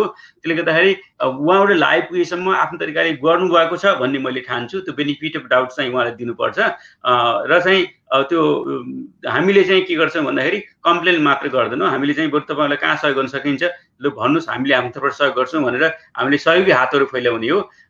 त्यति गर्दा गर्दै पनि उहाँले कतिपय कुराहरू गर्ने कुनै कुराहरू पनि गर्न सक्नुहुन्न भने सामाजिक सञ्जालहरूमा अथवा यहाँ भएका नेपालीहरूबाट आउने कम्प्लेनहरू बेला बेलामा आउने गरेका छन्, आउँछन् पनि, तर उहाँले आफ्नो तर्फबाट प्रयास गर्नुभएको छ भन्ने चाहिँ मेरो बुझाइ छ। हुन्छ, म यति बेला हामी नेपाल शैक्षिक परामर्श सङ्घ इक्यानको फेसबुक पेजबाट लाइभमा छौँ, संसारबाट हामीलाई हेरिरहनु भएको छ र म त्रिभुवन सरसँग जान चाहन्छु। हामीलाई संसारभरिबाट केही क्वेसनहरू पनि विद्यार्थीसँग रिलेटेड क्वेसनहरू पनि यहाँ सोध्नु भएको छ। म प्रशान्त दाहाल प्रेमबाट एउटा क्वेसन आएको छ, सर के अब आउने सेसनहरूमा युनिभर्सिटिजहरूले स्कलरसिप र एक्सटेन्सिभ ग्रान्ट गर्ने फन्डमा कमी हुन सक्छ, like in immediate session like summer 2020 फल 2017 2021 भनेर प्रशान्त दाहाल प्रेम सरले उहाँले चाहिँ क्वेसन सोध्नु भएको छ। र सँगसँगै सलिना थापाले my sister want to know Nepali विद्यार्थीहरूले तपाईँहरूलाई कहाँ सम्पर्क गर्ने, यो सम्भवतः उस्तै उस्तै खालको क्वेसन छ, विद्यार्थीले कहाँ सम्पर्क गर्ने भन्ने खालको। यस हिसाबले म त्रिभुवन सरलाई यसको जवाफ दिइदिनु हुन हार्दिक अनुरोध गर्दछु। हस्, थ्याङ्क यू। म सेकेन्ड क्वेसनमा गएँ। सम्पर्कको विषयमा हामीसँग फेसबुक पेजहरू पनि छन्। तपाईँको चाहिँ नि मैले इमेलमै दिन्छु, इमेलमा दिँदा इफेक्टिभ होला। students students@nrnusa.org त्यसमा चाहिँ कन्ट्याक्ट गर्नुभयो, इमेल पठाउनुभयो भने हामीले त्यसको इमिडिएटली रेस्पोन्स गर्छौँ। अब फर्स्ट क्वेसनमा यसको ग्रान्ट्स अथवा चाहिँ नि युनिभर्सिटीको चाहिँ भनौँ न पोलिसिजहरूमा, ट्युसन फिजको पोलिसिजहरूमा के चाहिँ हुनसक्छ भन्ने चिज हामी स्टिल यसलाई अब अनुमानको हिसाबमा भन्नुपर्दा चाहिँ डेफिनेटली यसले अहिले युनिभर्सिटीहरू चाहिँ डेफिसिट बजेटमा चलेको अवस्था पनि छ। जस्तो अब यहाँ अहिलेको स्टुडेन्टको कन्सर्न भनेको के छ भने अहिले सबै चिज अनलाइन भइसक्दा किन युनिभर्सिटीले चाहिँ नि पहिलाकै फिजहरू अथवा पहिलाकै ट्युसन फिजहरू चार्ज गरिरहेको छ भन्ने एउटा चाहिँ नि अनुमान छ। त्यसमा डिफ्रेन्ट युनिभर्सिटीहरूलाई केस फाइल पनि भइसकेको छ। अब त्यसले त्यो एउटा चाहिँ प्र्याक्टिकली हेर्नुपर्दा त्यो चाहिँ नि जायज पनि हो। अब त्यसले गर्दा युनिभर्सिटी इट्सेल्फको तपाईँको चाहिँ नि एउटा सोर्स अफ रेभेन्यू पनि घट्न सक्ने अवस्था हुनसक्छ। त्यसले मैले के अनुमान गरिरहेको छु भने टोटली यो मेरो पर्सनल अथवा भनौँ न मेरो एक्सपिरियन्सको बेसिसमा डेफिनेटली यो ग्रान्ट्सहरू अहिले नै यही भएको स्टुडेन्टलाई पनि ग्रान्ट्सहरू चाहिँ नि हल्का घटेको महसुस चाहिँ भएको छ। पहिलाको चाहिँ रिसर्चहरू कन्टिन्यू नभएको हुनसक्छ कतिपय युनिभर्सिटीमा, अथवा जिए जुन चाहिँ भइरहेको थियो प्रोफेसरलाई दिने जुन चाहिँ ग्रान्ट्सहरू हुन्छ बाहिरको बिजनेसले अथवा चाहिँ नि इट्सेल्फ युनिभर्सिटीभित्रबाट आउने ग्रान्ट्सहरू कम भएर चाहिँ त्यस्तो भएको हुनसक्छ। तर त्यसले ड्रास्टिकली ठुलो इम्प्याक्ट चाहिँ नपार्न पनि सक्छ। तर केही हदसम्म तपाईँको केही युनिभर्सिटीमा त्यस्तो हुनसक्छ। अब जुन चाहिँ अब स्टुडेन्टले एप्लाई गर्नुहुन्छ उहाँहरूले एटलिस्ट डिफ्रेन्ट अलिक ठुलो चाहिँ ब्रोड क्राइटेरिया बनाएर जहाँ जहाँ युनिभर्सिटीमा ग्रान्ट्सहरू उपलब्ध छ अथवा चाहिँ जिए अथवा अरू डिफ्रेन्ट फन्डिङ सोर्सेसहरू छ उहाँहरूले त्यो युनिभर्सिटीमा फोकस गर्न अनुरोध गर्छु। अहिले चाहिँ यसमा मैले केही थपिदिउँ। म आफू अब म कलेजमै काम गर्छु है, तर मेरो काम गरेको क्षेत्र चाहिँ त्यो चाहिँ होइन। मेरो कलेज, मैले काम गर्ने कलेज पनि अमेरिकामा ठुलै विद्यार्थी सङ्ख्यामा टप 20 भित्र पर्छ। करिब 70-75 हजार विद्यार्थी छन् मेरो कलेजमा। अब के छ भन्दाखेरि हामीले सल्लाहको त्यो म चाहिँ डाटाको ह्यान्डल गर्छु बढी डाटा रिपोर्टिङमा। अनि तथ्याङ्कहरू हेर्दाखेरि के देखिन्छ भन्दा यहाँ कलेज युनिभर्सिटी कस्तो छन् अमेरिकामा भन्दाखेरि म तपाईँलाई एउटा सामान्य छोट हो कि सिम्पल हो है, त्यति एकदम भाष छ। तर छोट गरीमा भन्नु पर्दा यहाँ विभिन्न किसिमका छन् कि। अब यहाँ के हुन्छ भने यहाँ कलेज भनिन्छ अनि युनिभर्सिटी भनिन्छ होइन। अब युनिभर्सिटीहरू भनिन्छ र कलेज भनिन्छ फरक किसिमको हुन्छ होइन। अब कतिपय ठाउँमा कलेज भन्दा बित्तिकै धेरै जस्तो के हुन्छ पब्लिक कलेजहरू हुन्छन् होइन, कम्युनिटी कलेजहरू हुन्छन्, अनि त्यसपछि प्राइभेट पनि हुन्छन्। युनिभर्सिटी पनि त्यही पब्लिक छन् प्राइभेट छन्। तिनीहरूको सबैको के छ रिसोर्सेसको ढाँचा चाहिँ फरक छ। तपाईँलाई फर इक्जाम्पल मैले एउटा उदाहरण दिएँ। अब कम्युनिटी कलेज भन्यो भने जहाँतिर चाहिँ गएर पहिले हाई स्कुल पछि आएर 2 वर्ष पढ्ने अथवा चाहिँ त्यहाँबाट त्यही एसोसिएट डिग्री लिने अथवा त्यहाँबाट ट्रान्सफर गरेर युनिभर्सिटी जाने भन्ने एउटा कन्सेप्टमा डिजाइन भएका हुन्छन्। तिनीहरूको चाहिँ के हुन्छ मोडालिटी के हुन्छ धेरै ठाउँमा भन्दा यो पहिले चाहिँ फन्डिङको मोडालिटी धेरै जस्तो उनीहरूको ट्याक्स बेस हुन्छ। कम्युनिटी पब्लिकको चाहिँ जो अब सिटीमा छ भने सिटीको चाहिँ जुन ट्याक्सबाट चाहिँ प्रपर्टी ट्याक्स हुन्छ नि, घरको जग्गाको कर हो, त्यो करको हिसाबबाट अलिक धेरै पैसा आउँछ। अनि त्यो आधी जति त्यताबाट आउँछ अनि एक चौथाई चाहिँ कहाँबाट आउँछ भन्दा विद्यार्थीको फिसबाट आउँछ र एक चौथाई चाहिँ राज्यबाट दिनेबाट आउँछ। अब कहाँनिर ह्याम्पर हुने भयो त्यो भन्दाखेरि चाहिँ सबै सुरुमा ह्याम्पर हुने चाहिँ विद्यार्थीको सङ्ख्या इनरोलमेन्ट घट्दै जाँदाखेरि विद्यार्थीबाट आउने जुन 1/4 हो नि को जुन रेभेन्यू हो नि त्यहाँनिर असर गर्ने भयो यदि विद्यार्थी सङ्ख्या इनरोलमेन्ट घट्यो भने।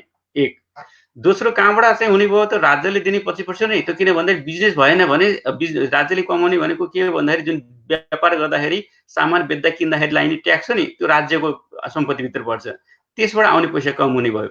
तर अर्को चाहिँ रेभेन्यू भनेको विद्यार्थीलाई दिने ग्रान्टहरू दिइन्छ, फेडरल ग्रान्टहरू दिइन्छ, सबै जान्छ, त्यो राज्यको नभएर केन्द्र सरकारले दिने हो। त्यसलाई त केन्द्र सरकारले दिनेमा त्यहाँनिर कम हुन्छ जस्तो लाग्दैन, उनीहरूले कन्टिन्यू गर्न सक्छन्, अझ बढी गर्न सक्छन्।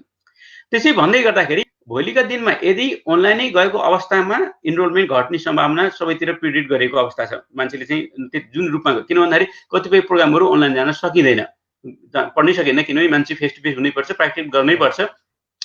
तर यदि त्यस्तो भएन र ब्याक टु चाहिँ फेस टु फेस गएको बेलामा यदि इकोनोमिक जतिखेर इकोनोमी डाउन हुन्छ ब्याक टु कलेजमा जाने विद्यार्थीको सङ्ख्या बढ्छ। वास्तवमा भन्यो भने त्यो चाहिँ रिभर्स प्रपोर्सनमा हुन्छ। मान्छेले के खोज्छ भन्दाखेरि अल्टरनेटिभ जबको खोज्न थाल्छ, स्किललाई डेभलप गर्न खोज्छ, आउट अफ जब भयो भने होइन। त्यसले गर्दाखेरि के हुन्छ ब्याक टु कलेजमा जाने जुन कलेजको पपुलेसन हो नि त्यो बढ्छ, वास्तवमा इनरोलमेन्ट बढ्छ। त्यसले गर्दा अहिले हेर्न पर्ने के छ भन्दा यो फलमा आगामी फलमा अहिले के गर्ने भन्ने कुरो कतिपय कलेज युनिभर्सिटी हामी अनलाइन जान्छौँ भनेर डिक्लेयर गरिसक्यो भने कतिले वेट एन्ड सीमा छन् होइन, हाइब्रिड रूपमा गर्ने कि होइन, केही पार्ट चाहिँ अनलाइन गर्ने, केही पार्ट चाहिँ लिमिट गरेर चाहिँ कलेजमा जान दिने कि भन्ने सोचाइमा छन्। त्यसले गर्दाखेरि ती परिस्थिति भोलि के हुन्छ त्यसमा भर पर्छ। तर यदि चाहिँ कलेज फेस टु फेस खुल्यो भने चाहिँ इनरोलमेन्टको सङ्ख्या बढ्छ, बढिसकेपछि रेभेन्यू पनि बढ्छ। त्यसले गर्दा अरू सबै कुराहरूलाई नर्मलाइजमा जान्छ भन्ने चाहिँ मेरो बुझाइ छ। म फेरि त्रिभुवन सरतिर आउन चाहे। यसलाई अलिकति क्वेसनहरू सोधिएको छ। What will be the post कोभिड-19 situation to Nepali students in your opinion? अनि सँगसँगै नेपाली स्टुडेन्ट्सहरूलाई युएसए गभर्मेन्टले कसरी हेरेको छ? Will they be welcoming more Nepali students? अब स्टुडेन्ट्सको एउटा टास्क फोर्सको लिडरको हिसाबले मैले यहाँलाई सोध्न चाहेको क्वेसन। अब पोस्ट कोभिड को प्रेडिक्सन अब म पनि एज अ चाहिँ स्टुडेन्टै जस्तै छु। अब यसमा पोस्टको यो कहिलेसम्म जान्छ, यो यस्तो अनसर्टेन भइदियो कि अब यो भ्याक्सिन बनाउने म अलिकति यसमा पनि फलो गरिरहेको छु, त्योभन्दा अलिकति इन्साइट दिन्छु। अहिले सबै म्याक्सिमम् कम्पनीहरू फेज 1 र फेज 2 को ट्रायलमा छन्। त्यो भनेको तपाईँको एटलिस्ट पनि फास्ट ट्र्याकमा जाँदा पनि 4 to 5 months भन्दा बढी लाग्न सक्छ। बिहान कि इमर्जेन्सी एप्रुभलहरू दिन सक्छ, तर डिसेम्बरभन्दा अगाडि भ्याक्सिनहरू आउन सक्ने सिचुएसनहरू कमै छ। अब त्यसले गर्दा यो सिचुएसन भ्याक्सिन नआइकन मैले चाहिँ नि यो घट्छ अथवा कम्प्लिटली जान्छ, भ्याक्सिन आइसकेपछि पनि यो बिलियन्स अफ डोज चाहिने हुनाले कति चाहिँ म्यानुफ्याक्चरिङ क्यापासिटीहरू हाम्रो कम्पनीहरूले र कति कुन ठाउँमा रिसोर्स युटिलाइज हुन्छ भन्ने चाहिँ त्यो कुरामा डिपेन्ड गर्छ। सो यसले टेन्टेटिभली समवेयर बिट्विन तपाईँको 6-7 महिना 8 महिना एटलिस्ट पनि नेक्स्ट फेजसम्म यसले चाहिँ नि एज प्लान र भ्याक्सिन बन्दै गयो भने त्यो लाग्ने सिचुएसन मैले देखेको छु। त्यो हुँदा यसले अहिले अब त्यो जस्तो मेरो पर्सनल अनुमान हो त्यो।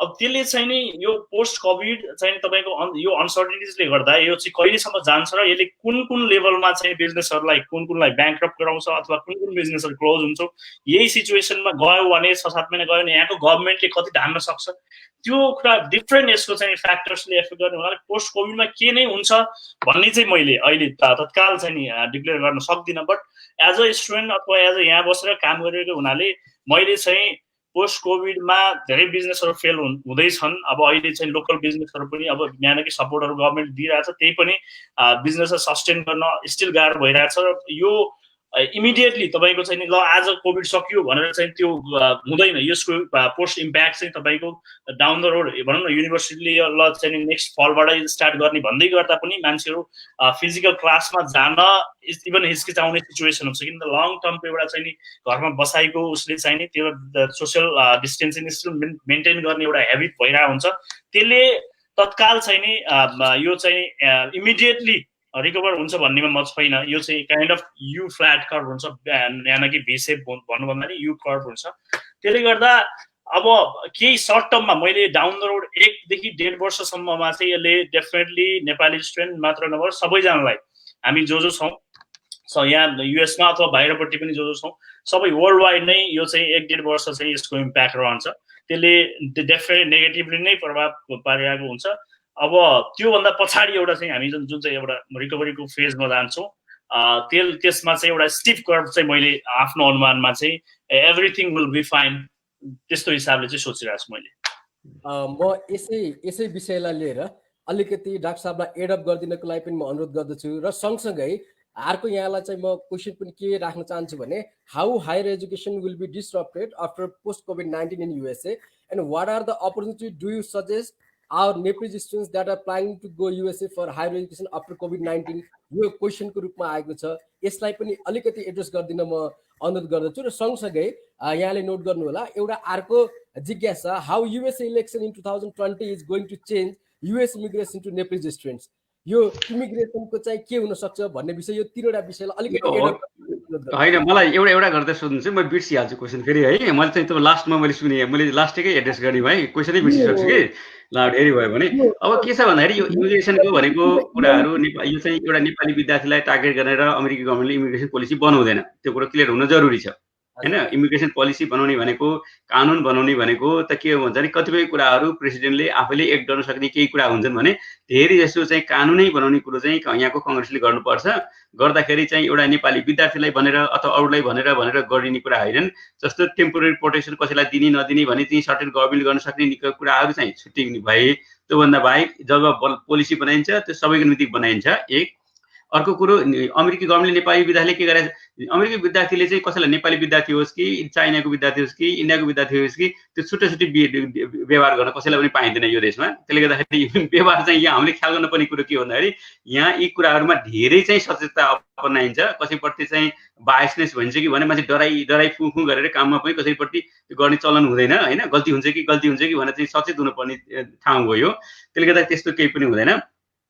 जहाँसम्म चाहिँ वेलकमिङ मोर स्टुडेन्ट र के कम भन्ने कुरामा बढी के देखियो भन्दाखेरि यहाँका केही नेताहरूको जुन टोन छ बोलीको चाहिँ टोनहरू अब त्यसले गर्दाखेरि बरु चाहिँ नेपालमादेखि लिएर संसारभरिका यहाँ आउन खोज्ने विद्यार्थीलाई यो अमेरिका चाहिँ वेलकमिङ प्लेस होइन कि बरु अल्टरनेटिभ खोज्नुपर्छ कि भन्ने उतातिर इम्प्याक्ट परेको देखिन्छ। तर त्यसको अर्थ चाहिँ सिधै चाहिँ त्यो यहाँका नेताहरूले बोलेको आधारमा कलेज युनिभर्सिटीले निर्णय गर्ने होइनन्, तिनीहरूले गर्दैनन्। तिनीहरूले आफ्नै आवश्यकता अनुसारकै निर्णय गर्ने हुन्। गर्दाखेरि पनि विद्यार्थीहरूलाई इन्भाइट गर्दा पनि किन भन्दाखेरि कलेजबाट जब इन्टरनेसनल विद्यार्थी आउँछन् आइसकेपछि कलेज युनिभर्सिटीलाई हुने फाइदाहरू धेरै किसिमका छन्। वास्तवमा धेरै किसिमका किन छन् भन्दा यिनीहरूको बुझाइमा जो यहाँको चाहिँ एजुकेसन सेक्टरमा लागेका लिडर हुन्छ नि उनीहरूको बुझाइमा धेरै फेजमा छन्। एक अन्तर्राष्ट्रिय विद्यार्थी आउँदा बित्तिकै एक किसिमले चाहिँ तिनीहरूले हायर फी पे गरेका हुन्छन्, एउटा इन्कम सोर्स भयो। दुई तपाईले चाहिँ के हुन्छ भने यहाँका विद्यार्थीलाई संसारको विद्यार्थीको बारे मान्छेहरूको सिकाउनको निम्ति सबै ठाउँमा पठाउनु परेन कि ती विद्यार्थीलाई यही ल्याइसकेपछि मल्टिकल्चरलिजम हैन अनि अरू देशको चाहिँ कल्चरदेखि लिएर भाषा संस्कृतिदेखि लिएर बानी व्यवहार सबै चाहिँ सिकाइन्छ। तेस्रो चाहिँ के हुन्छ भने ती मान्छेहरू जहिले पनि पढ्नमा तगाडी हुन्छन् र चाहिँ धेरै चाहिँ मेहनत गर्ने किसिमको क्लासको मात्र आउँछन् यहाँसम्म जब फिल्टर भएर आउँछन्। त्यसले गर्दाखेरि त्यसले अरू यहाँको विद्यार्थीलाई पनि पुश गर्छ कि अलिकति बढी चाहिँ एचिभ गर्नलाई पुश गर्छ, साइकोलोजिकली चाहिँ पुश गर्ने हुन्छ। नगरिकन नभए डल मात्र हुन्थे भन्ने किसिमको पनि स्टडीहरूले देखाउँछ। चौथो त्यसपछि के हुन्छ यहाँका आएका विद्यार्थी भयो भने यहीँको लेबर मार्केटमा जालान् र जहिले पनि के छ राम्रो ठाउँमा काम गरेको देखिन्छ। तपाईँले हेर्नु भने जो पनि मान्छेहरू चाहिँ स्ट्रगल गरेर आएको हुन्छ तिनीहरूको चाहिँ एउटा मोटिभेसन फ्याक्टरले काम गरेको हुन्छ कि यो मैले गर्नुपर्छ, यो गरिहाल्नुपर्छ भन्ने हुन्छ। जति मोटिभेसन हामी चाहिँ नेपालीमा बच्चाहरूमा क्राउडले देखिन्छ नि त्यति इभन हाम्रो यहाँ भएको बच्चा बच्चीमा चाहिँ पाउन गाह्रो हुन्छ। ओभरअलमा धेरैले राम्रो गरेर नेपालीको बच्चा बच्चीले तर ओभरअलमा त्यो मोटिभेसन चाहिँ पार्ट चाहिँ हराउँछ। चौथो के हुन्छ भन्दाखेरि यदि कोही विद्यार्थीहरू यहाँ आएर पढे, अहिले नेपालको मात्र कुरो गरिन, नेपालको करिब धेरै जसो नै यही नै रोकिने चलन छ, कतिपय थोरै मात्र फर्केलान्। तर संसारभरबाट केही मान्छेहरू त यहाँ पढेपछि फर्किन्छ नि आफ्नो देशमा, फर्किसकेपछि त्यसको लङ टर्म इम्प्लिकेसन हुन्छ। जस्तो यहाँ आएर कोही व्यक्तिले चाहिँ राम्रो युनिभर्सिटी मास्टर गर्यो, पिएचडी गर्यो, फर्क्यो भने सम्बन्धित देशमा गएपछि त्यो ठुलै ठाउँमा पोजिसनमा पुगेको हुन्छ र भोलि युएस गभर्मेन्टले अब त्यहाँ त्यही सम्बन्धित देशको गभर्मेन्ट लेभलमा पनि एप्रोच भएका व्यक्ति हुन सक्छन् भने त्यो ठाउँमा केही गर्नु पर्दाखेरि त्यहीँबाट चाहिँ के रिलेसन डेभलप गर्दै जाँदाखेरि यहाँबाट फर्केका व्यक्तिहरू चाहिँ अमेरिका प्रति बढी पोजिटिभ हुन्छन् भन्ने किसिमको देखाउँछ। त्यसले गर्दाखेरि के हुन्छ नि यसको इम्प्लिकेसन भनेको उनीहरूले लङ टर्म सोचेर गरिने कुरा भएको हुनाले यहाँ चाहिँ एउटा टोनको आधारमा मात्र युनिभर्सिटीले निर्णय गरिने कुरा होइनन्। उनीहरूको आवश्यकता अनुसार नै उनीहरूले चाहिँ निर्णय गर्ने भएको हुनाले त्यसमा चाहिँ असर चाहिँ गर्दैन। इमिग्रेसन पोलिसीमा युएस गभर्मेन्टको कुन नेता आउँदाखेरि के हुने भनेर त्यसरी असर गरिहाल्दैन, किनभने यो चाहिँ धेरै लामो सोचेर गर्ने व्यक्तिहरू बिहाइन्ड द सिन हुन्छन्, तिनीहरूले नै त्यसलाई चाहिँ गाइड गरिरहेका हुन्छन् भन्ने मेरो बुझाइ हो। जहाँसम्म नेपाली विद्यार्थीको सङ्ख्या बढ्ने घट्ने भन्ने कुरो अब कतिले एप्लाई गर्नुहुन्छ, कस्तो किसिमको विद्यार्थीले एप्लाई गर्नुहुन्छ, किनकि यहाँ एप्लाई गर्ने भनेको त संसारभरिबाट कुनै एउटा युनिभर्सिटीमा एप्लाई गर्नु भने नेपालकाले मात्रै गर्दैन नि, यहाँ इन्डियाकाले पनि गर्छ, चाइनाकाले पनि गर्छ होइन, त्यसपछि अफ्रिकन कन्ट्रीकाले पनि गर्छन्। संसारभरिबाट कम्पिटिसनमा गएर आउने हो, यहाँबाट छान्ने अप्सन त धेरै छ नि, त्यसले गर्दाखेरि कस्तो किसिमले चाहिँ प्रिपेरेसन हुन्छ त्यसमा भर पर्छ। तर आउन चाहने विद्यार्थीको निम्ति के कमी हुने भन्ने कुरा चाहिँ मैले देख्दिनँ। त्यसरी चाहिँ त्यस्तो असर पर्छ जस्तो मलाई लाग्दैन। युनिभर्सिटीले पनि के हुन्छ भन्दाखेरि यो समस्या आइसकेपछि वास्तवमा यसले चाहिँ नभए चाहिँ यो जुन छ नि, जुन ठाउँमा छ त्यही ठाउँमा रोकिरहनेबाट मान्छेलाई चाहिँ अब यो अवसर पनि दिएको हो कि युनिभर्सिटीलाई फरक तरिकाले सोच्ने, फरक तरिकाले काम गर्ने, फरक तरिका विषयहरूलाई चाहिँ बढी फोकस गर्ने, अनि टेक्नोलोजी पनि यो चाहिँ अलिकति छिटो एडप्ट गर्ने, त्यस्तोलाई चाहिँ पुस गरिरहेको अवस्था देख्छु कोभिडले गर्दाखेरि, किनभने मैले आफूले नै अनुभव गरेको त्यो कुरा हो। हजुर डाक्टर अरू क्वेसन अर्को एउटा गर्दै भन्नुहोस् न, म चाहिँ क्वेसनहरू लगभग अघि सोधेको आएको क्वेसनहरूको एन्सर करिब करिब आएको छ। मैले यही प्रसङ्गमा अलिकति फरक खालको यहाँलाई एउटा क्वेसन गर्न चाहे। तपाईँहरूको सम्पर्कमा नेपाल फर्किन्छु भन्ने कति आएका छन् कि छैनन्, त्यो अवस्थामा कसरी नेपाल सरकारसँग कसरी समन्वय गर्नुभएको छ र रेस्पोन्स कस्तो छ नेपाल सरकारको? अब यस्तो छ, हामीले यो चाहिँ त्यो कसरी भने नेपालमा फर्कन पर्नेको समस्या हामीले पहिले त्यति मिसो पाएका थिएनौँ, हामीले यहाँको मात्र फोकस गरिरहेको थियौँ। जब चाहिँ के थियो भन्दाखेरि डक्टरहरूलाई हामीले भने नि हटलाइन हामीले छ, हटलाइनमा चाहिँ डक्टरलाई चाहिँ सम्पर्क गर्न सकिन्छ होइन, त्यसपछि वकिललाई सकिन्छ होइन, यहाँ चाहिँ एकाउन्टेन्टलाई सकिन्छ भने जस्तै डक्टरलाई मैले केही डक्टरलाई सोद्धाखेरि के समस्या आएन भन्दाखेरि धेरै मान्छेहरूले अहिले बुवाआमाको औषधि रिफिल गर्नेको समस्या आएको देखेँ भने भनेपछि त्यसलाई ट्रिगर गर्यो हामीलाई। अनि होइन यो चाहिँ समस्या छ नि त वास्तवमा यहाँ मान्छेहरू के खान् भनेपछि हामीले इनिसिएटिभ लिएर अनि त्यसपछि के गर्यौँ भने प्रश्न सोध्यौँ एउटा अनलाइनमा, कतिजना जान चाहनुहुन्छ भनेर एउटा फर्म डेभलप गरेर चाहिँ सोध्यौँ। एक हप्तामै त्यतिखेर मैले रिपोर्ट निकाल्दाखेरि एक हप्तामै 641 जनाले फर्म भर्नु हो। अब अहिले त्यो सङ्ख्या करिब मेरो त्यो फर्म भर्ने सङ्ख्याहरू 1000 जति पुग्नु भयो होला होइन, मैले रिसेन्टली हेरेको छैन। अनि त्यो भइसकेपछि हामीले यहाँको दूतावासलाई अनि हाम्रो गैर आवासीय नेपाली सङ्घको अन्तर्राष्ट्रिय कमिटीलाई र नेपालको परराष्ट्र मन्त्रालयलाई हामीले एप्रोच गऱ्यौँ परराष्ट्र यहाँको दूतावास मार्फत। र त्यसपछि चाहिँ के गरेँ भन्दाखेरि यो पत्र मात्र लेखेर भएन भनेर मैले फोनै गरेँ। वास्तवमा मैले परराष्ट्र मन्त्रीजीलाई एक हप्ता अगाडि एकचोटि फोन गरेँ र चाहिँ यहाँको सिचुएसन, हामीले पठाएको पत्र र मान्छेलाई परेको समस्याहरू तपाईँले मिडल इस्टमा त देख्नु होला, यहाँ पनि मान्छेलाई समस्या परेको छ, मान्छे चाहिँ अतासिएको छन्, बस्दा कोठाभित्र बस्दाखेरि यता घुम्न आएको मान्छे घुम्न पाएका छन् र औषधि सिद्धिएको छ, बिरामी ती मान्छेले फर्काउनु पर्यो भनेर रिक्वेस्ट गरेँ।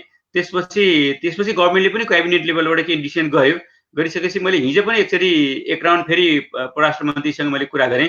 गरिसकेपछि उहाँले चाहिँ होइन ठिक छ हामी प्रक्रियामा गएका छौँ, म चाहिँ दूतावासलाई सम्पर्क गरेर उहाँलाई चाहिँ निर्देशन दिन्छु भनेर भन्नुभयो। र चाहिँ लगत्तै दूतावासले पनि नेपाल जानेहरूको निम्ति भन्दै एउटा चाहिँ फर्महरू उहाँले क्रिएट गरेर राखेको, अनलाइन राखेको मैले देखेँ। त्यसपछि अबको पाटो भनेको सैद्धान्तिक रूपमा फर्कने भन्ने कुरामा चाहिँ सहमति हुनुभएको छ, तर कसरी भन्ने कुरा चाहिँ त्यो वर्कआउट हुन बाँकी छ। र त्यसले गर्दाखेरि हामीले पहिले चाहिँ यहाँ त समस्या छैन, अमेरिका त सहिलेर बसेका छन् भन्ने थियो भने होइन यता पनि समस्या छ है, यता पनि मान्छे जान खोज्दैछन् भन्ने कुरालाई उहाँले सुनेर र त्यसमा एक गरेको देखिन्छ, त्यसमा काम गरेको देखिन्छ। त्यसले गर्दाखेरि म नेपाल सरकारलाई त्यो मामिलामा धेरै धन्यवाद दिन पनि चाहन्छु। हुन्छ डाक्टर साहब, हामी करिब कार्यक्रमको अन्त्यतिर आइरहेका छौँ। नेपाल सचिव परामर्श सङ्घ इक्यान पनि विश्वभर रहेका आफ्ना विद्यार्थीहरूलाई कसरी आपतकालीन हिसाबले उद्धार गर्न सकिन्छ भन्ने हिसाबले निरन्तर रूपमा विभिन्न सरकार निकायसँग, शिक्षा मन्त्रालय हुनसक्छ, परराष्ट्र मन्त्रालय हुनसक्छ, नेपाली दूतावास, कूटनीतिक नियोगहरू, एनआरएनएहरू अथवा अरू त्यस्ता खालका सम्बन्धित सङ्घ संस्थाहरूप्रति निरन्तर समन्वय गर्दै आइरहेको छ। र हामीले यो दौरानमा नेपाली विद्यार्थीहरूलाई कसरी चाहिँ उद्धार गर्न सकिन्छ, आपतकालीन उद्धार गर्न सकिन्छ भन्ने विषयलाई लिएर कोभिड-19 helpline for international students establish गरेका छौँ। र त्यो हटलाइनमा विश्वभरि रहेका त्यस्ता अप्ठ्यारोमा परेका विद्यार्थीहरूले हामीलाई सम्पर्क गर्न सक्नुहुनेछ। हामीले हाम्रो इक्यानको पेजमा, इक्यानको वेबसाइटमा ती नम्बरहरू प्रदान गरेका छौँ र सँगसँगै उहाँहरूले info@ican.org.np मा पनि उहाँहरूले त्यस्ता खालका केही समस्याहरू भए हामीलाई दिन सक्नुहुनेछ, हामीलाई पठाउन सक्नुहुनेछ। हामी पक्कै पनि युएसको सवालमा होस् या अरू गन्तव्य राष्ट्रका सवालमा हामीले त्यसलाई समन्वय गर्ने खालको कामहरू गतिविधिहरू अगाडि बढाउनेछौँ र हामी करिब करिब आजको कार्यक्रमको अन्त्यमा आइपुगेका छौँ र मलाई विश्वास छ हामीलाई प्रत्यक्ष रूपमा हेरिरहनुभएका संसारभरका तमाम विद्यार्थी अभिभावक एवं सरकार निकायका महानुभावहरूले पक्कै पनि आजको यो सेसनबाट केही न केही हदमा भए पनि हामीलाई चाहिँ दुईटा क्वेसन आएको छ। दुईटा क्वेसन चाहिँ सायद यदि सर्टमा हामीले एन्सर दिन सक्यौँ भने सायद हुन्छ होला। दुईटा क्वेसन आएको छ, एउटा ओपिटी रिलेटेड छ। अब ओपिटी रिलेटेड त सरहरूले एकदम राम्रोसँग भनिदिनुहुन्छ होला त्यहीँ भएको हिसाबले गर्दाखेरि। यसमा धेरै नै नेपालीमा कन्फ्युजन हुने हुन्छ। र अर्को एउटा पनि क्वेसन छ, सायद त्यो गरेपछि चाहिँ होला कि ओपिटी सम्बन्धी के क्वेसन छ भन्नुहोस् त, म एन्सर गरिदिइहाल्छु। म दुईटा क्वेसन चाहिँ 1 by 1 हाइलाइट गरिदिन्छु। सब दीपक सरले फेसिलिटेट गरिदिनुहुन्छ हजुरलाई। दीपक सर क्वेसन स्क्रिनमा। How higher education will be disrupted after post-COVID-19 in USA, and what are the opportunities to you suggest our Nepalese students who are planning to travel USA for higher education post-COVID-19? अब higher education होइन disturb त गरिहाल्छ। हेर्नुहोस् है, यो education मात्र होइन, हरेक सेक्टरलाई नै डिस्टर्ब गरेको अवस्था हो। अहिले पनि कतिपय कलेज युनिभर्सिटीहरू फलमा कसरी गर्ने भनेर चाहिँ अनलाइनमा जाने कि फेस टु फेस गर्ने कि भनेर निर्णय गर्न नसकेको अवस्था छ। केहीले मात्र अब ठुलो युनिभर्सिटी सिस्टम क्यालिफोर्नियाकोले हामी अनलाइन जान्छौँ भनेर भन्यो। टेक्ससको पनि एउटा कम्युनिटी कलेजले चाहिँ हामी अनलाइन भनेर डिक्लेयर गर्यो। अरू कतिले चाहिँ वेट एन्ड सी गरिरहेको अवस्था छ। त्यति मात्र नभएर धेरै ठाउँमा चाहिँ नि जता के भने यहाँ आउने भनेको फलमा आउने भनेको त्योभन्दा धेरै पहिलेदेखि प्रोसेसिङ गर्नुपर्छ होइन। त्यो मान्छेले चाहिँ युनिभर्सिटीमा चाहिँ एप्लाई गरिसकेपछि अब के हुन पर्यो भन्दा तिनीहरूले चाहिँ युनिभर्सिटीबाट डकुमेन्ट पाउनु पर्यो, फेरि सम्बन्धित ठाउँमा गएर पनि त्यो भिसा प्रोसेसिङ गर्नु पर्यो। अन्त हरेक एक्टिभिटीलाई चाहिँ यसले डिस्टर्ब गरेको अवस्था छ। त्यो अवस्था पक्कै पनि हुन्छ। जहाँसम्म एजुकेसनल कुराहरू छ त्यसमा चाहिँ यिनीहरूले यहाँको कलेज युनिभर्सिटीहरू यो एडप्ट गर्नलाई क्विक छन्। मैले एउटा उदाहरण दिएको, मैले भने है मैले काम गर्ने कलेजमा करिब यो दुईटै ग्रुपका विद्यार्थी गरेर 70-75 विद्यार्थी छन् भने एक हप्तामै सबैलाई के गरियो भन्दाखेरि अनलाइन लान सकियो। अब 2-3 हजार फ्याकल्टी 2,000 जति स्टाफहरू 5,000 जतिलाई एकैचोटि अनलाइन लान सकियो एक हप्तामा, जबकि प्लानिङ गरेको भए 1 वर्षमा पनि सकिँदैन थियो। भनेपछि यिनीहरूले चाहिँ यो के भने रात दिन काम गरेर यदि चाहिँ के गर्दो रहेछ भने यसले फोर्स पनि गर्दो रहेछ कि, किनभने टाइम भयो भने त्यही अनुसार सुरु हुन्छ। तर यो गर्नै पर्ने भयो भने यहाँले गर्न सक्ने क्यापेसिटी यो देशमा छ, यहाँका युनिभर्सिटीहरूमा छ र त्यसले गर्दाखेरि यिनीहरूले रिजिलेन्ट छन् र त्यसले गर्दाखेरि अल्टरनेटिभ वे पनि सोच्न सक्छन् र यसले अपर्च्युनिटी पनि दिन्छ है एडभान्समेन्टको निम्ति, मोडर्नाइजेसनको निम्ति पनि दिन्छ। तर एजुकेसनल इन्भाइरोमेन्ट कस्तै होला भनेर चाहिँ अहिले भनिसक्न सक्ने स्थिति छैन। वेट एन्ड सीको अवस्था छ। विद्यार्थी र आउने विद्यार्थीहरूको हकमा पनि यहाँ आउनको निम्ति विद्यार्थीले यदि एप्लाई गर्नु हो भने के हुनसक्छ भन्दाखेरि कम विद्यार्थीले कहिले हुन्छ डिमान्डिङ सप्लाईको कुरो हो नि, धेरै विद्यार्थी चाहिरहेको हुन्छ यहाँ होइन, कोभिडको समस्या छ भने कम विद्यार्थीले एप्लाई गरे भने जति थोरैले एप्लाई गर्नुहुन्छ नि त्यो सबैले पाउने सम्भावना हुन्छ नि फेरि होइन। त्यसले गर्दाखेरि दुईटै फ्याक्टरलाई हेर्नु जरुरी हुन्छ। त्यो हेर्दाखेरि यहाँको इन्भाइरोमेन्ट र पाउने सम्भावना पनि धेरै नै हुन्छ। त्यसले गर्दाखेरि एप्लाई गर्नको निम्ति डिस्करेज नहुनु होला।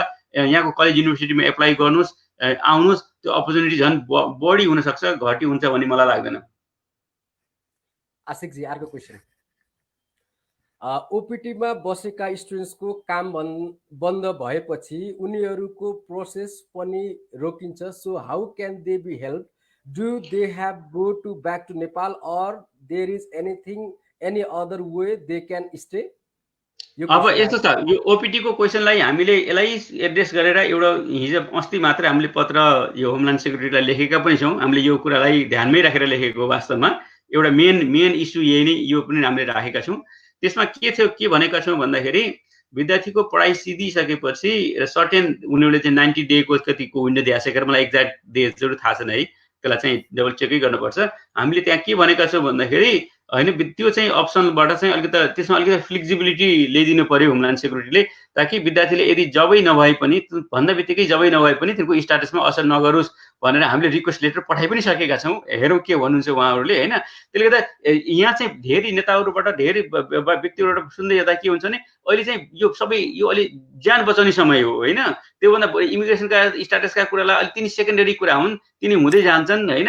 यहाँ इलिगल भएर बसेकालाई त यहाँ टेम्पोररी प्रोटेक्सन भनेको छ के भनेको छ गर्दाखेरि त्यसलाई चाहिँ लिगल स्ट्याटसमा ल्याइया हुन्छ भने अब यो लिगलै स्ट्याटमा भएका विद्यार्थी अप्ठ्यारो परेर काम नहुँदैमा ठुलै समस्या पर्ने भन्ने हुन त्यसको उपाय निस्कन्छ। त्यसले गर्दा अहिलेको फोकस भनेको कसरी हुन्छ सुरक्षित रहौँ, सेफ रहौँ भन्ने नै हो र हामीले त्यसमा चाहिँ एनआरएनएको तर्फबाट हामीले पहल सुरु पनि गरेका छौँ र पत्र हामीले पठाइ पनि सकेका छौँ हाम्रो तर्फबाट। त्यसलाई हेरौँ के जवाब आउँछ। धन्यवाद। करिब करिब हामीले सबै क्वेसनहरूलाई एन्सर गरिसकेका छौँ र म विशेष धन्यवाद दिन चाहन्छु। अप्ठ्यारो परिस्थितिका बावजुद पनि नेपाल शैक्षिक परामर्श सङ्घ र नेपाल शैक्षिक परामर्श सङ्घ अन्तर्गत रहेको ट्रेनिङ डिपार्टमेन्टको अनुरोधलाई यहाँहरूले सहर्ष स्वीकार गरी आजको यस सेसनमा उपस्थिति भइदिनु भयो। म विशेष फेरि पनि धन्यवाद दिन चाहन्छु डाक्टर अर्जुन बन्जाडेज्यू र मिस्टर त्रिभुवन पाण्डेज्यूलाई। र यदि यहाँहरूले भन्नुपर्ने विषय यो लाइभ सेसनबाट भन्नुपर्ने विषय केही छुटेको छ भने छोटकरीमा कृपया भनिदिनु न। म डाक्टर अर्जुन बन्जाडेज्यूलाई हार्दिक अनुरोध गर्दछु। धन्यवाद। सर्वप्रथम त तपाईँले यो अवसर जुटाइदिनु भयो। हामी यहाँ धेरै फेसबुक लाइभ पनि गरिरहेको हुन्छौँ तर धेरै जसो हाम्रो फोकस यहीँ भइरहेको हुन्छ भने यो पटक चाहिँ तपाईँको फेसबुक लाइभले संसारभरि भएका तपाईँहरूका नेटवर्कहरूदेखि नेपालमा रहेका जुन अभिभावकहरू हुनुहुन्छ उहाँहरूको चासो सुखको विषयहरूलाई पनि एड्रेस गर्न जुन अवसर दिनुभयो त्यसको निम्ति धेरै धेरै धन्यवाद। जहाँसम्म तपाईँहरूको यदि कोही विद्यार्थी अमेरिकामा हुनुहुन्छ र चाहिँ यो भयावह न्युज हेर्दा चाहिँ यही भयावह नै छ भने त्यति धेरै चाहिँ टेन्सन नलिनुहोस्, त्यस्तो भयावह स्थिति होइन। तपाईँ हामीले नै हेऱ्यौँ भने चाहिँ 1.7 मिलियन चाहिँ बिरामी भइराख्दाखेरि कोभिडबाट बिरामी हुँदाखेरि तपाईँले नेपालीको सङ्ख्या हेर्नु भने नगन्य नै छ। त्यति धेरै सङ्ख्या छन पनि छैन र धेरै प्रभावित पारेको अवस्था पनि छैन भने जहाँ जहाँ छ जस्तो जुन ठाउँ इपिसेन्टर भनेर न्युयोर्क हो त्यो पनि एकदम कम भएको अवस्था छ अहिले। त्यसले गर्दा त्यस्तो भयावह स्थिति होइन र अरू राज्यहरूले पनि बिस्तारै सबै बिजनेसहरू खुलिसकेको नर्मल भइरहेको अवस्था छ। त्यसले गर्दाखेरि सबै ठिकै हुन्छ र चाहिँ तपाईँको यदि परिवारलाई कसैलाई चाहिँ समस्या परेको छ विभिन्न कारणले गर्दाखेरि कोही यहाँ नेपाल फर्कन पर्ने अवस्था अथवा यहाँ भएको विद्यार्थीलाई भएकोले के गर्ने भने सम्पर्क कसैलाई नभएर अलमल परेको अवस्था छ त्यस्तो छ भने हाम्रो गैर आयुष्य नेपाली सङ्घ अमेरिकाको साथीहरूलाई तपाईँले सम्पर्क गर्नुहोस्। राज्य लेभलको होस् कि टास्क फोर्सलाई होस् कि केन्द्रको साथीहरू सम्पर्क गर्नुहोस्, हामीलाई जानकारी गराउनुहोस्, हामीले हाम्रो तर्फबाट सहयोग गर्छौँ भन्ने मैले यहाँ सम्पूर्णलाई जानकारी गराउन चाहँदै जुन यो अवसर दिनुभयो यसमा चाहिँ यो इकानका जुन ग्रुपका साथीहरू हुनुहुन्छ हाम्रो आशिषजी, दीपकजी लगायत सम्पूर्णलाई धेरै धेरै धन्यवाद दिन चाहन्छु। धन्यवाद डाक्टर साहब। म त्रिभुवन पाण्डेज्यूलाई अन्त्यमा केही भन्नु छ भने छोटकरीमा भनिदिनु न अनुरोध गर्दछु। हस्, थ्याङ्क यू इक्यानलाई धन्यवाद दिन चाहन्छु। त्यस्तै कोही स्टुडेन्ट हामीले म लास्टमा यो इन्फर्मेसन तपाईँहरूलाई छोडेर जान्छु। एप बनाएका छौँ एनआरएन स्टुडेन्ट नेटवर्क भन्ने। यदि तपाईँहरूको कसैलाई समस्या छ भने त्यो एपको माध्यमबाट तपाईँहरू जुन ठाउँमा हुनुहुन्छ त्यही ठाउँको चाहिँ नै सहयोगी साथीहरू हामीसँग रजिस्टर भइसक्नु भएको छ, उहाँहरूले चाहिँ हेल्प गर्न सम्भव हुन्छ। सो नहिचकिचाउनुहोस्, त्यो एपबाट चाहिँ हाम्रो कन्ट्याक्टमा आउनुहोस्। कुनै पनि समस्या छ भने हामीसँग आउनुहोस्, हामीले कुनै पनि वेमा त्यसलाई चाहिँ समस्याको समाधान गर्ने चाहिँ ट्राई गर्नेछौँ। त्यति भन्दै यदि तपाईँहरूलाई केही हाम्रो बारेमा जिज्ञासा यताउता भयो भने पर्सनल फेसबुकबाट अथवा हाम्रो अनुपजीले त्यहाँ चाहिँ नि कमेन्टमा हाम्रो कोचेर अनुपजी हुनुहुन्छ उहाँले चाहिँ कमेन्टमा हाम्रो इमेल पनि राखिदिनु भएको छ, त्यो इमेलबाट हामीलाई रिच आउट गर्न सक्नुहुन्छ। हस्, thank you so much. Thank you so much. र यति भन्दै हामी कार्यक्रमको करिब अन्त्यमा आइपुगेका छौँ। आजको यस कार्यक्रमलाई सफल बनाउनको निमित्त सहयोग गर्नुहुने नेपाल शैक्षिक परामर्श सङ्घ इक्यानका केन्द्रीय अध्यक्ष प्रकाश पाण्डेज्यू, उपाध्यक्ष एवं ट्रेनिङ डिपार्टमेन्ट हेड शेषराज भट्टराईज्यू र टेक्निकली सहयोग गर्नुहुने एक्जिक्युटिभ मेम्बर आशिक कार्कीज्यू लगायत इक्यानका प्रतीक भाइ लगायत यहाँ उपस्थित आजको यस लाइभ सेसनमा उपस्थित हामीलाई एउटा अतिथिको रूपमा उपस्थित भइदिनु भएकोमा म डाक्टर अर्जुन बन्जाडेज्यू र त्रिभुवन पाण्डेज्यूलाई विशेष आभार व्यक्त गर्दै तपाईँहरू जहाँ हुनुहुन्छ हामी जहाँ छौँ सुरक्षित बसौँ, स्वस्थ बनाऊ भन्दै आजको यस कार्यक्रमको यही अन्त्य भएको जानकारी गराउँछु। हस्त, धन्यवाद, नमस्कार। नमस्कार।